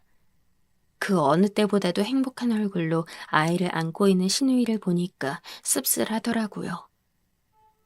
나도 그때 신우이가 했던 말만 아니었으면 이미 태어난 아이를 안고서 좋은 엄마가 되어 가족을 꾸리고 있었을 텐데. 진심으로 신우이가 행복하지 않기를 바랐던 저는 저와는 달리 환한 얼굴인 신우이가 보고 싶지 않았습니다. 그래서 일부러 몸이 조금 아프다는 핑계를 대며 먼저 집에 왔죠. 그렇게 한 달 동안은 아무런 일도 없었어요. 시부모님이나 남편에게 들은 바로는 신우이는 아이가 태어나고 바쁘게 육아를 하면서 지내는 것 같더라고요. 그 덕분인지 저에게 전화는 안 와서 좋았습니다. 처음에는 왜 신우이만 그렇게 행복한 건지, 나한테 그런 일을 저질러 놓고서 왜 신우이는 아무것도 돌려받지 않는지 원망스러웠습니다. 남편과 시부모님 모르게 많이 우울해하기도 했어요. 하지만 시간이 지나고 나니까 그것도 다 부질없는 거더라고요. 결국 내 힘으로 신우이가 행복해지지 않도록 할 수 없는 거라면 그것에 매달릴 게 아니라 저도 제가 행복할 수 있는 길을 찾는 게 현명한 거라는 생각이 들었습니다. 그래서 그때부터는 공원에 산책도 나가고 남편에게 이야기해서 꾸준히 운동도 다니면서 그렇게 저를 위한 시간을 보냈어요. 그러다 보니까 자연스럽게 신우이에 대한 미움도 줄어들더라고요. 물론 그렇다고 해서 신우이가 단숨에 좋아진 건 아니었습니다. 그러니 신우이와 어울리고 싶지 않았고 가능하다면 한평생 신우이와 부딪힐 일이 없기를 바랐어요. 다만 복수심에 붙잡혀 있던 과거와 조금 달라졌을 뿐이죠. 그렇게 제가 한창 자기 관리를 하며 다시 한번 남편과의 아이를 생각하고 있을 때 예상치도 못한 일이 터졌습니다. 정말 상상치도 못한 일이었죠. 여보, 그게 무슨 말이야? 형님 아이가 심해부 아이가 아니라니. 지금 무슨 말을 하고 있는 거야, 여보? 정말 충격적이었습니다. 그렇게 신우이가 애지중지하던 아이가 심해부 아이가 아니라는 것이었죠. 알고 보니까 신우이는 심해부와 결혼을 하고 난 뒤에 다른 남자와 바람을 피웠던 모양입니다. 그 사실을 신우이는 자기 시부모에게 걸렸지만 어떻게든 싹싹 빌고 다시는 안 그러겠다고 하고 나서 용서를 받았던 모양이에요. 그런데 공교롭게도 얼마 지나지 않아 신우이가 임신을 했음을 알게 되었고 신우이의 시부모는 어쩐지 아이의 핏줄이 의심스러웠던 것 같습니다. 제가 시부모였어도 그럴 것 같긴 해요. 아무튼 신우이의 시부모는 아기가 태어나고 나서 신우이 몰래 친자검사를 해보았고 그 친자검사에서 심해부와 아이가 부자관계가 아닐 확률이 크다는 결과를 본 겁니다. 저희 포함 시댁 식구 누구도 이 사실을 전혀 모르고 있었고 그 덕분에 저희 시부모님도 발칵 뒤집어졌고 남편 역시 예상치 못한 상황에 당황해서 당장 시댁에 가야 할 상황에 급한 대로 저에게 전화해서 소식을 알린 거였어요. 뭔가 당황스러운 와중에도 머리가 멍하더라고요. 어떻게 보면 제가 원하는 대로 신우이가 아이로 인해 행복하지 않은 삶을 살게 된 거긴 한데 아예 포기하고 있던 바람이 갑작스레 이루어지니까 얼떨떨하기도 하고 그리고 제가 그렇게 저주하며 기도했던 게 들어진 게 아닌가 싶은 생각도 듭니다. 그렇게 간절하게 기도를 했지만 막상 이런 상황이 닥치다 보니 괜히 찝찝한 마음 그런 거 있죠. 요즘은 잠자려고 누워도 나 때문인가 라는 생각에 밤잠을 설칠 때도 많습니다. 어찌 보면 내 잘못은 아닌데 말이죠. 지금 신우이는 심해부와 이혼을 한 상황입니다. 아니, 정확히는 이혼을 당한 거였죠. 심해부 집에서 이혼 소송을 걸어서 신우이는 모은 돈을 전부 위자료로 줘야 했다고 들었습니다. 심해부 애가 아닌 것은 물론 결국 누구 아이인지도 모르는 상황이니 그렇게 소송을 건 것 같아요.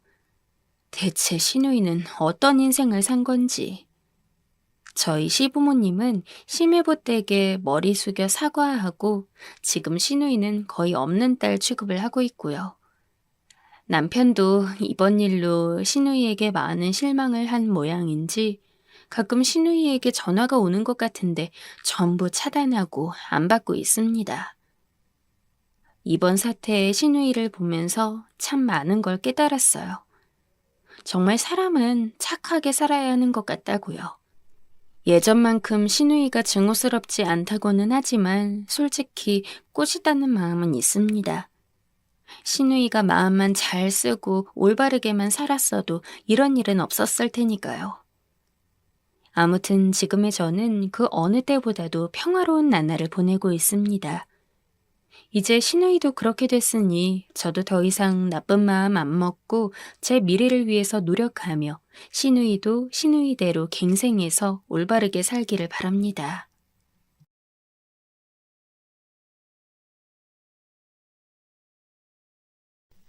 안녕하세요. 사람이 살다 보면 실수 같은 걸 하잖아요. 저는 실수라고 하기엔 너무 큰 일을 저질러서 지금 고통을 받고 있습니다. 제 사연을 들으신 분들은 저를 욕하실 것 같아요. 욕하셔도 좋습니다. 저는 욕먹어도 싸니깐요. 하지만 이 고통에서 벗어나고 싶습니다. 많은 분들이 제 사연을 끝까지 읽어주시고 조언을 해주셨으면 합니다. 저와 언니는 서로 어릴 때부터 애틋하게 아끼며 지냈습니다. 안타깝게도 가정 환경이 그리 좋지 않은 탓이었죠.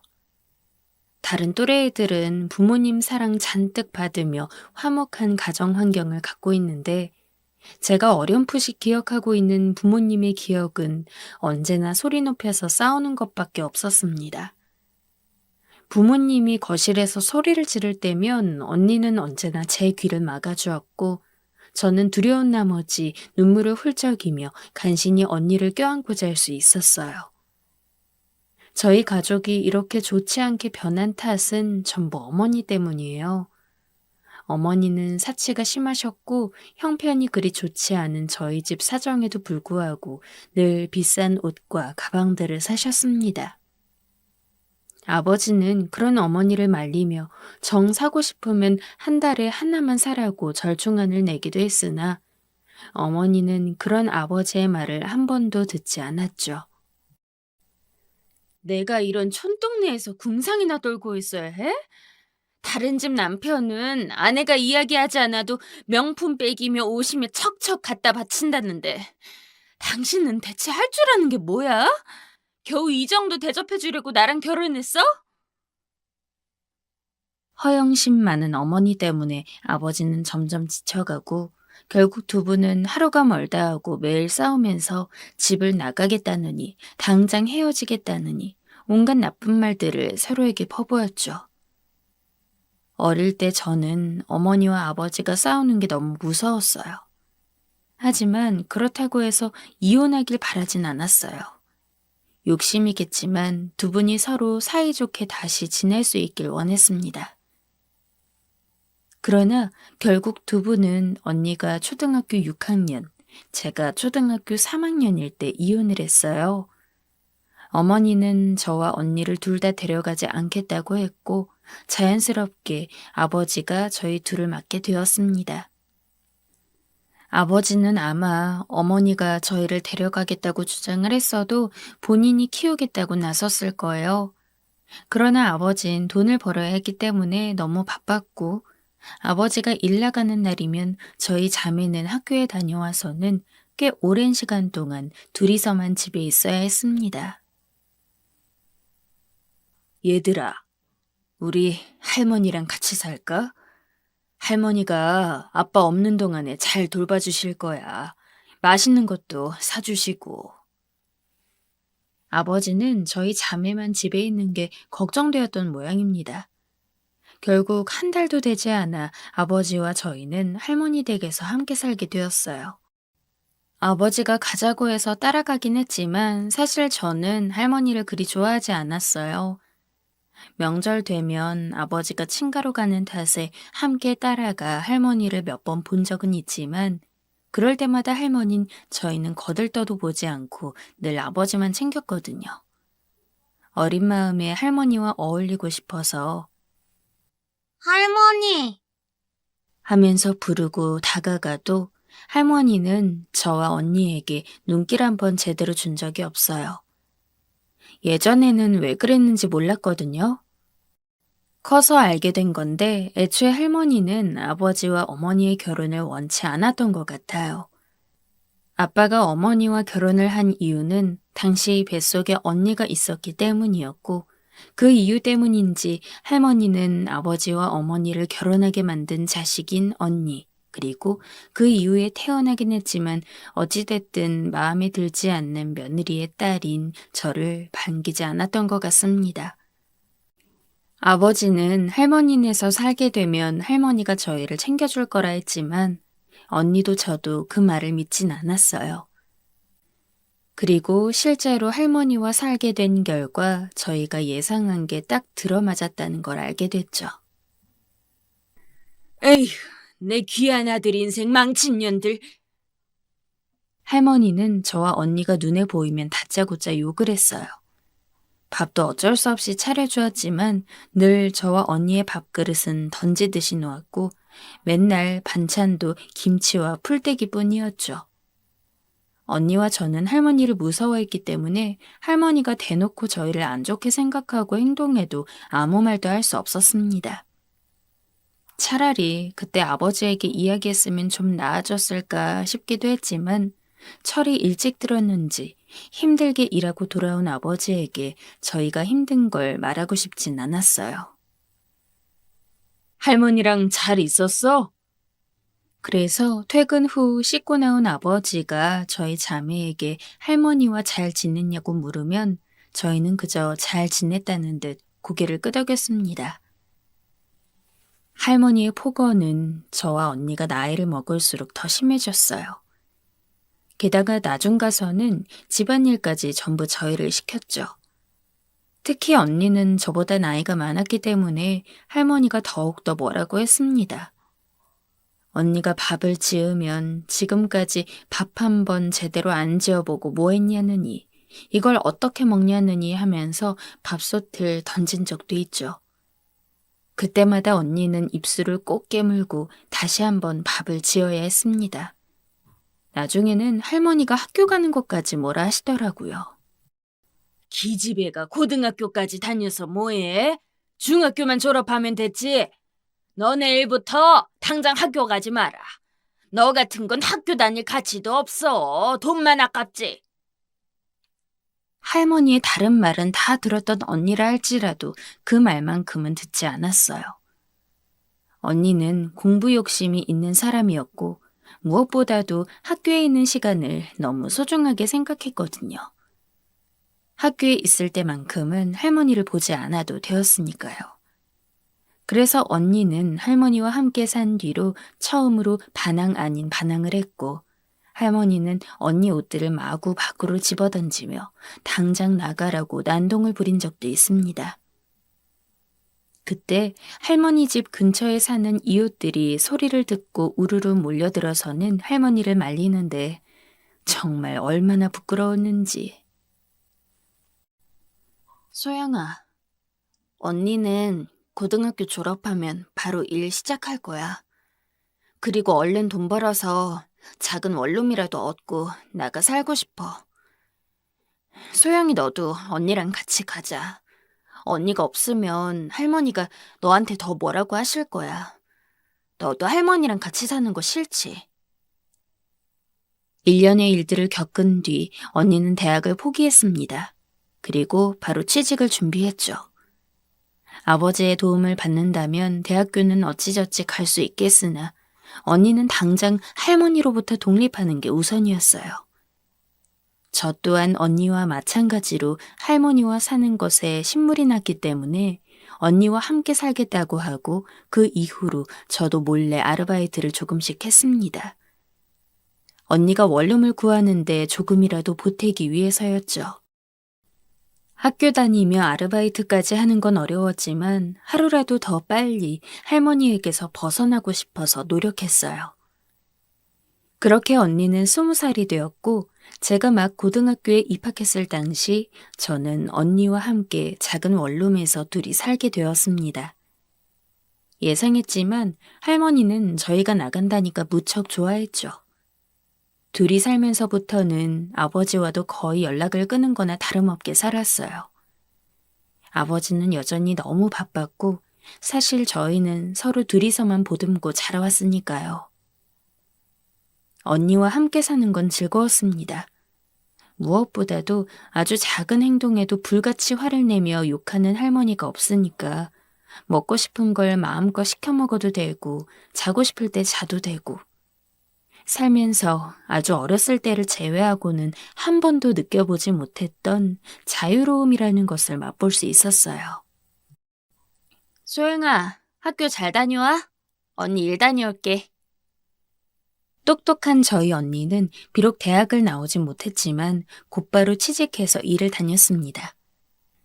제게 그런 언니는 자랑이었어요. 나이 차이가 아주 많이 나진 않는데도 불구하고 언니는 무척이나 어른스러운 사람이었습니다. 살면서 한 번도 언니가 우는 걸 본 적이 없어요. 생각해보면 언니는 어릴 때부터도 제가 울면 달래주기 바빴지 본인이 힘들다거나 슬프다는 걸 티내는 사람이 아니었거든요. 하지만 그런 언니도 회사 생활은 힘든지 퇴근하고 집에 돌아올 때면 오늘도 너무 일이 많았어. 라며 작은 푸념을 내뱉기는 했습니다. 저는 언니가 퇴근하는 시간에 맞춰 언니가 평소 자주 먹는 케이크를 사와서 준 적도 있고 비록 잘은 못하지만 안마를 해주기도 했어요. 그러던 어느 날 언니는 제게 남자친구라며 한 남자를 소개해 주었어요. 언니와 같은 회사에 다니고 있다던 언니의 남자친구는 키도 훤칠하고 너무 착한 인상이었죠. 언니가 처음 회사에 들어온 그 순간에 언니에게 반해 몇 개월을 넘게 쫓아다녔다 했습니다. 언니는 그때 당장은 연애 생각이 없었으며 무엇보다도 저와 둘이 사는 게 바빴기 때문에 그런 남자친구를 거절했지만 계속해서 호감을 표현하고 이것저것 선물을 해주는 모습에 호감을 느껴서 결국 사귀게 되었다고 했죠. 앞으로 자주 볼 테니까 인사해. 내 동생 소영이야. 소영아, 이쪽은 언니 남자친구 영훈 씨. 너는 내 동생이니까 편하게 오빠라고 불러. 언니의 남자친구와는 거의 주에 한 번씩 만났어요. 왜냐하면 매일같이 저희 집에 놀러 왔거든요. 솔직히 처음엔 언니 남자친구니까 낯도 좀 가리게 되고 둘이 사귀는데 내가 집에 있는 게 방해되는 건 아닐까 싶기도 했는데 그런 제 생각이 무색하도록 언니 남자친구는 제게 너무 잘해줬습니다. 정말 친동생처럼 대해줬죠. 언니가 제게 남자친구를 소개시켜준 것은 저 때가 처음이었는데 언니 입장에서도 정말 좋은 사람이란 생각이 들어 제게 소개시켜줬던 것 같아요. 실제로 처음엔 별로 말도 안 나누고 그랬지만 1년, 2년, 시간이 갈수록 저는 언니 남자친구를 가족처럼 생각하게 됐습니다. 둘이 5년 정도 사귀었을 때는 언니와 남자친구가 결혼을 계획하고 있었기 때문에 더욱 그랬죠. 형부, 얼른 언니랑 결혼해. 나 빨리 조카 보고 싶단 말이야. 저런 장난스러운 말까지 스스럼 없이 나눌 정도였죠. 사랑하는 언니의 결혼인 만큼 누구보다 행복하게 살 수 있길 바랐어요. 그동안 저 돌보겠다고 고생한 만큼 결혼하고 나서는 제 걱정하지 말고 그저 형부에게만 신경 쓰면서 새로운 가족과 함께 했으면 했습니다. 떨어져 산다고 해서 저와 언니가 가족이 아니게 되는 건 아니니까요. 소영아, 언니가 택배로 반찬 좀 보냈어. 바쁘다고 해서 밥 안 챙겨 먹으면 안 된다. 요새 날 더우니까 건강도 조심하고. 아, 언니가 요새 좀 바빠서 너 보러 자주는 못 들르는데 다음에 꼭 시간 내서 한번 갈게. 그러나 언니는 결혼을 해서도 저를 많이 챙겨줬어요. 형부도 가끔씩 전화해서는 저제 혹시 필요한 거 있으면 언제든지 이야기해. 나랑 지영이가 보내줄 테니까. 라며 아주 작은 거라도 저를 도와주려 했죠. 그게 참 미안하면서도 한편으로는 고맙더라고요. 사실 저한테는 언니가 가족이자 유일한 친구거든요. 어릴 때 부모님 일도 있고 아무래도 좀 어디에 알릴 수 있는 환경이 아니어서 그런지 또래 애들과 잘 어울리질 못했는데 어른이 돼서도 그건 나아지지가 않아서 친구랄 사람들이 따로 없었거든요.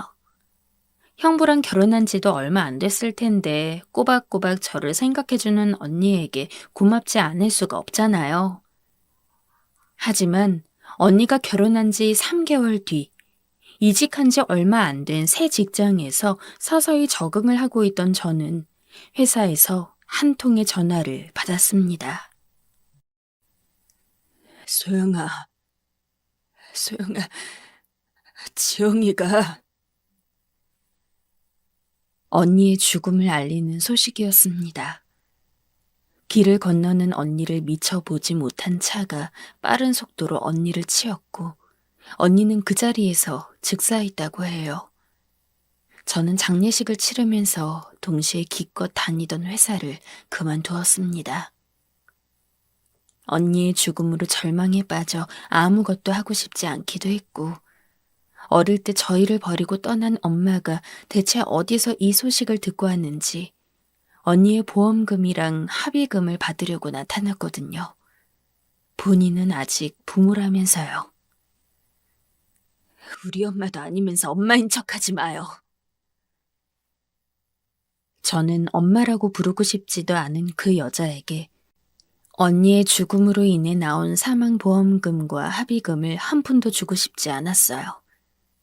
이를 위한 대응을 알아보느라 회사는 당연히 그만둘 수밖에 없었죠. 하지만 이곳저곳 알아보더라도 법적으로 엄마에게 지분이 조금 있다고 하더라고요. 형부와 언니는 아직 혼인신고를 안 한 상태여서 그랬다고 기억 중입니다. 그때 상심한 저를 달래준 건 형부였어요. 형부도 언니가 죽어서 그 누구보다도 슬플 텐데 누가 착한 언니와 딱 맞는 짝이 아니랄까봐 형부는 본인이 힘든 와중에도 저를 먼저 생각해 주었죠. 형부는 언니가 죽은 이 상황에서 제게 남은 유일한 가족이었습니다. 그리고 저 다음으로 누구보다 언니와 가까웠던 사람이었기에 형부와 이야기를 나누며 꼭 언니가 돌아올 것만 같은 느낌도 받았어요. 그 뒤로 저는 형부와 자주 만남을 가져왔어요. 언니가 죽은 초반에는 언니 이야기를 하면서 함께 울기도 했지만 시간이 점점 지나면서 언니의 이야기는 줄어들고 형부가 어떻게 사는지, 제가 어떻게 사는지에 대한 이야기가 많이 나왔죠. 이런 말하기 조심스럽지만 형부는 새로운 사람 만날 생각 없어? 글쎄, 잘 모르겠네. 좋은 사람이 있다면 만나봐야겠지. 사실 이걸 있는 그대로 이야기해야 맞는지 많은 고민이 들었지만 아무래도 제 사연을 이야기하는 만큼 모든 걸 솔직하게 말해야 할 것 같더라고요. 많은 분들의 질타를 받더라도 말이죠. 그래서 말씀드립니다. 언니가 죽은 지 1년 정도 됐을 때부터 저와 형부의 사이에는 미묘한 기류가 흘렀어요. 단순히 처제와 형부가 아닌 한 명의 남성과 여성으로서 말이죠. 솔직히 처음엔 언니에게 너무 미안했어요. 형부에게 이런 마음이 생기는 제가 옳지 않은 것 같아 몇 번이고 형부를 멀리하려고도 해봤습니다. 하지만 형부는 여전히 제게 다가왔고 형부를 보면 볼수록 앞으로 내가 누구를 만나도 형부 같은 남자를 또 만날 수 있을까? 라는 생각이 자꾸 들었어요. 형부는 여느 제 또래 남자들과는 차원이 달랐어요. 이해심도 깊고 어른스럽고 모든 것이 제가 우선이었죠. 게다가 제가 보기에도 형부는 저를 여자로서 보고 있었어요. 서로 이 문제에 대해 제대로 이야기 나눠본 적은 없지만 아마 형부도 저처럼 처음에는 저를 그저 처제라고 생각했을 거예요. 그러나 함께 시간을 보내며 정이 간 거죠. 그리고 무엇보다도 저희는 같은 아픔을 공유하고 있잖아요. 형부는 아내를, 저는 언니를. 소중한 사람을 잃은 슬픔을 함께 나눌 수 있다는 건 그 어떤 것보다 큰 위로가 되더군요. 그러면서 서로 간의 정이 싹트지 않았을까 생각해요. 적어도 저는 그랬거든요. 그렇게 저와 형부는 계속해서 미묘한 관계를 유지했습니다. 말만 미묘하지 행동만큼은 이미 연인이나 다름없었지만요. 어느 날은 형부가 제게 꽃다발도 사다 준 적이 있습니다. 형부, 이게 웬 꽃다발이야? 오늘 무슨 날이야? 그냥 여기까지 오는데 예쁜 꽃집이 눈에 들어오더라고. 말했던 것처럼 서로 직접적으로 사귀자고 이야기만 하지 않았지, 저희는 여느 연인들처럼 주에 한 번씩 혹은 시간이 된다면 그보다 더 많이 만나 데이트 아닌 데이트를 가졌어요. 다른 남자친구랑 사귈 때도 못 가봤던 호화로운 레스토랑도 가보고 때로는 학교 다닐 때 생각하면서 동네 분식점에 가서 떡볶이를 먹기도 했죠. 어떤 데이트인지는 제게 중요하지 않았습니다. 그저 그 시간을 형부와 함께할 수 있는 것 그 자체만으로도 제게는 너무나 의미가 있었어요. 그런 비밀스러운 만남을 지속하다 보니까 나중 가서는 언니에 대한 생각도 잘 안 나더라고요. 정확히는 자기 합리화를 조금 했던 것 같습니다. 형부도 나도 언니가 너무 좋아하고 사랑했으니까 우리 둘이 이렇게 만나는 것도 착한 언니라면 이해해주지 않을까? 결국 그런 만남을 가진 지 3년 뒤 저희는 정식으로 혼인신고를 했습니다. 혼인신고를 앞두고 형부도 제게 그러더군요. 언니도 저희 둘을 이해해 줄 거라고. 적어도 저와 형부는 그 믿음이 무척이나 굳건했어요. 사랑하는 언니가 가장 사랑했던 저희 둘이 이어진다는데 설마 그걸 좋지 않게 생각할 리 없다고 믿었거든요. 주변 눈치가 보여 결혼식은 올리지 못했지만 혼인신고만으로도 좋아하는 형부가 이제는 형부가 아닌 남편이 되었다는 게 너무 행복했어요. 저희 둘은 먼저 죽은 언니 몫까지 그 누구보다 즐겁고 행복하게 살 거라고 다짐했습니다. 그렇게 혼인신고도 끝마치고 저희는 새로운 신혼집에서 잠이 들었어요. 저는 평소에 꿈을 잘 안 꾸는 편인데 그날따라 꿈을 꾸었더라고요. 배경이 어디인진 모르겠어요. 엄청 어두컴컴하고 연기가 자욱한 곳이었죠. 꿈속에서 이곳이 어딘지 궁금해서 여기저기 두리번거리는데 멀리서 웬 소복을 입은 여자가 있더라고요. 누구인가 싶어서 다가갔는데 그 여자는 저희 언니였습니다. 언니, 여기서 뭐해? 저는 너무 놀라 언니의 어깨를 붙잡고 물어봤지만 언니는 그저 핏발이 서린 눈으로 저를 끝까지 째려봤죠.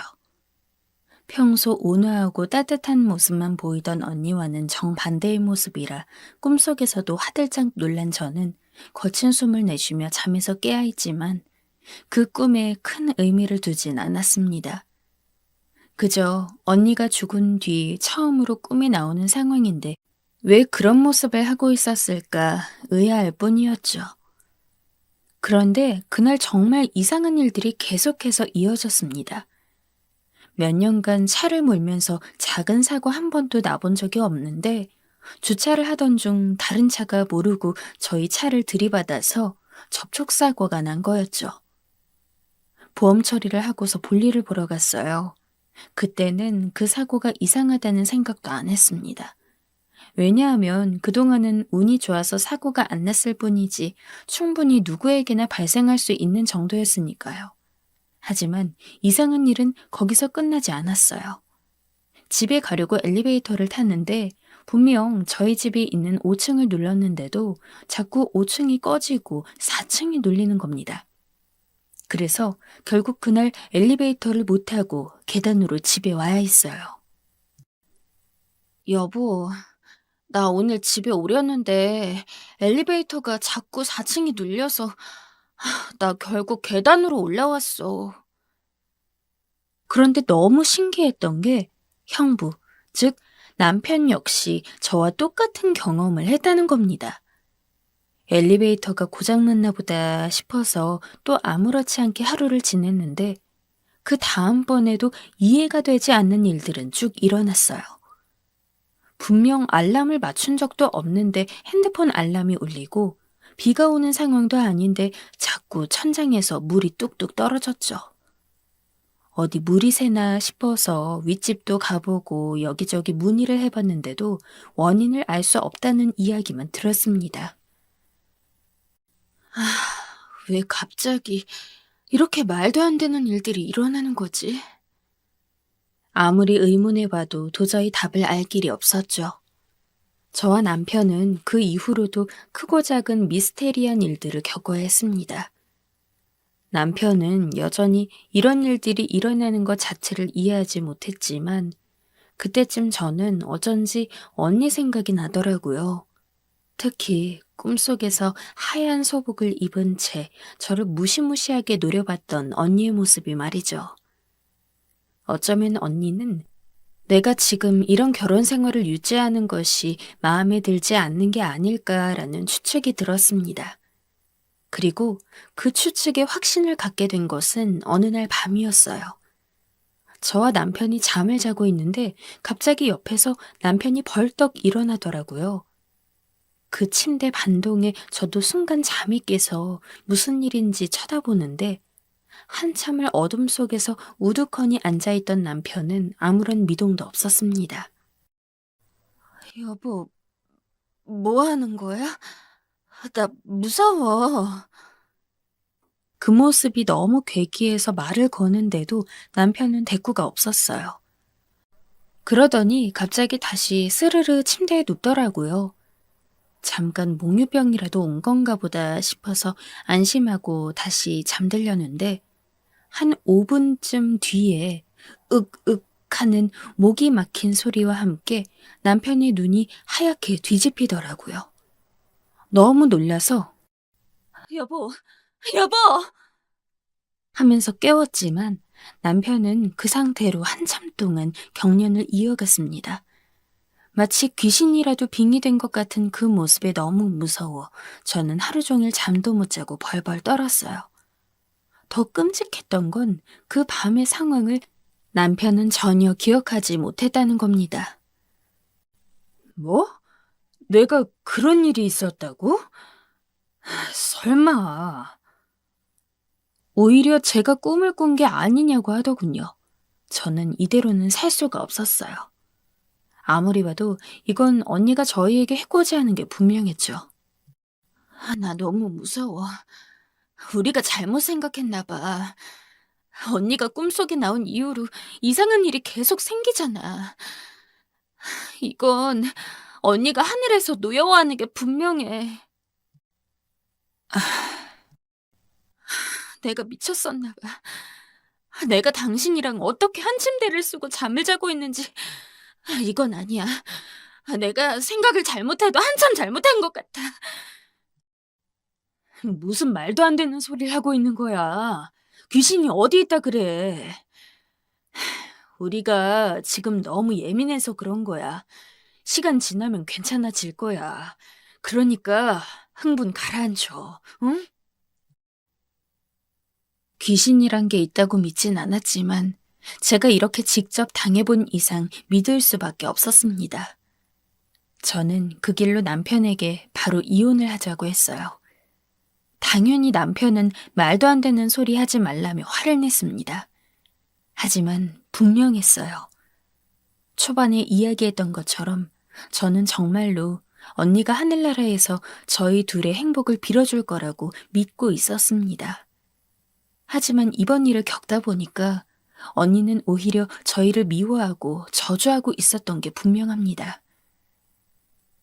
지금 생각해보면 사소한 감정에 휘둘려 바보같이 우리 입장에서만 생각을 했어요. 제가 아무리 형부가 좋아졌어도 그러면 안 되는 거였는데 저는 무의식적으로 형부를 가족으로 생각했던 것 같습니다. 가족이라고는 언니밖에 없는 상황에 언니마저 세상을 떠나자 형부라는 끈을 놓치고 싶지 않았던 게 가장 컸던 것 같아요. 어렸을 때부터 가족이란 사람들이 하나둘씩 제 곁을 떠나는 것처럼 형부를 떠나보내기 싫었던 것 같습니다. 지금은 형부와 이혼을 한 상태입니다. 지금 저는 혼자 살고 있는데도 여전히 남편과 결혼했을 당시에 이상한 일들을 겪고 있어요. 아침에 눈을 뜨는 게 두렵고 밤에 눈을 감는 게 두려워요. 매일같이 악몽을 꾸고 있습니다. 혹시나 이렇게 다른 사람한테 사연이라도 이야기하면 이 이상한 일들이 일어나지 않을 수 있을까봐 시간을 내어 정리해 보았습니다. 혹시 이런 문제는 점집이라도 가봐야 하는 걸까요? 굿이라도 해야 하는 걸까요? 하늘에 있는 언니에게 너무 미안합니다. 어떻게 하면 못난 저의 죄를 씻을 수 있을까요?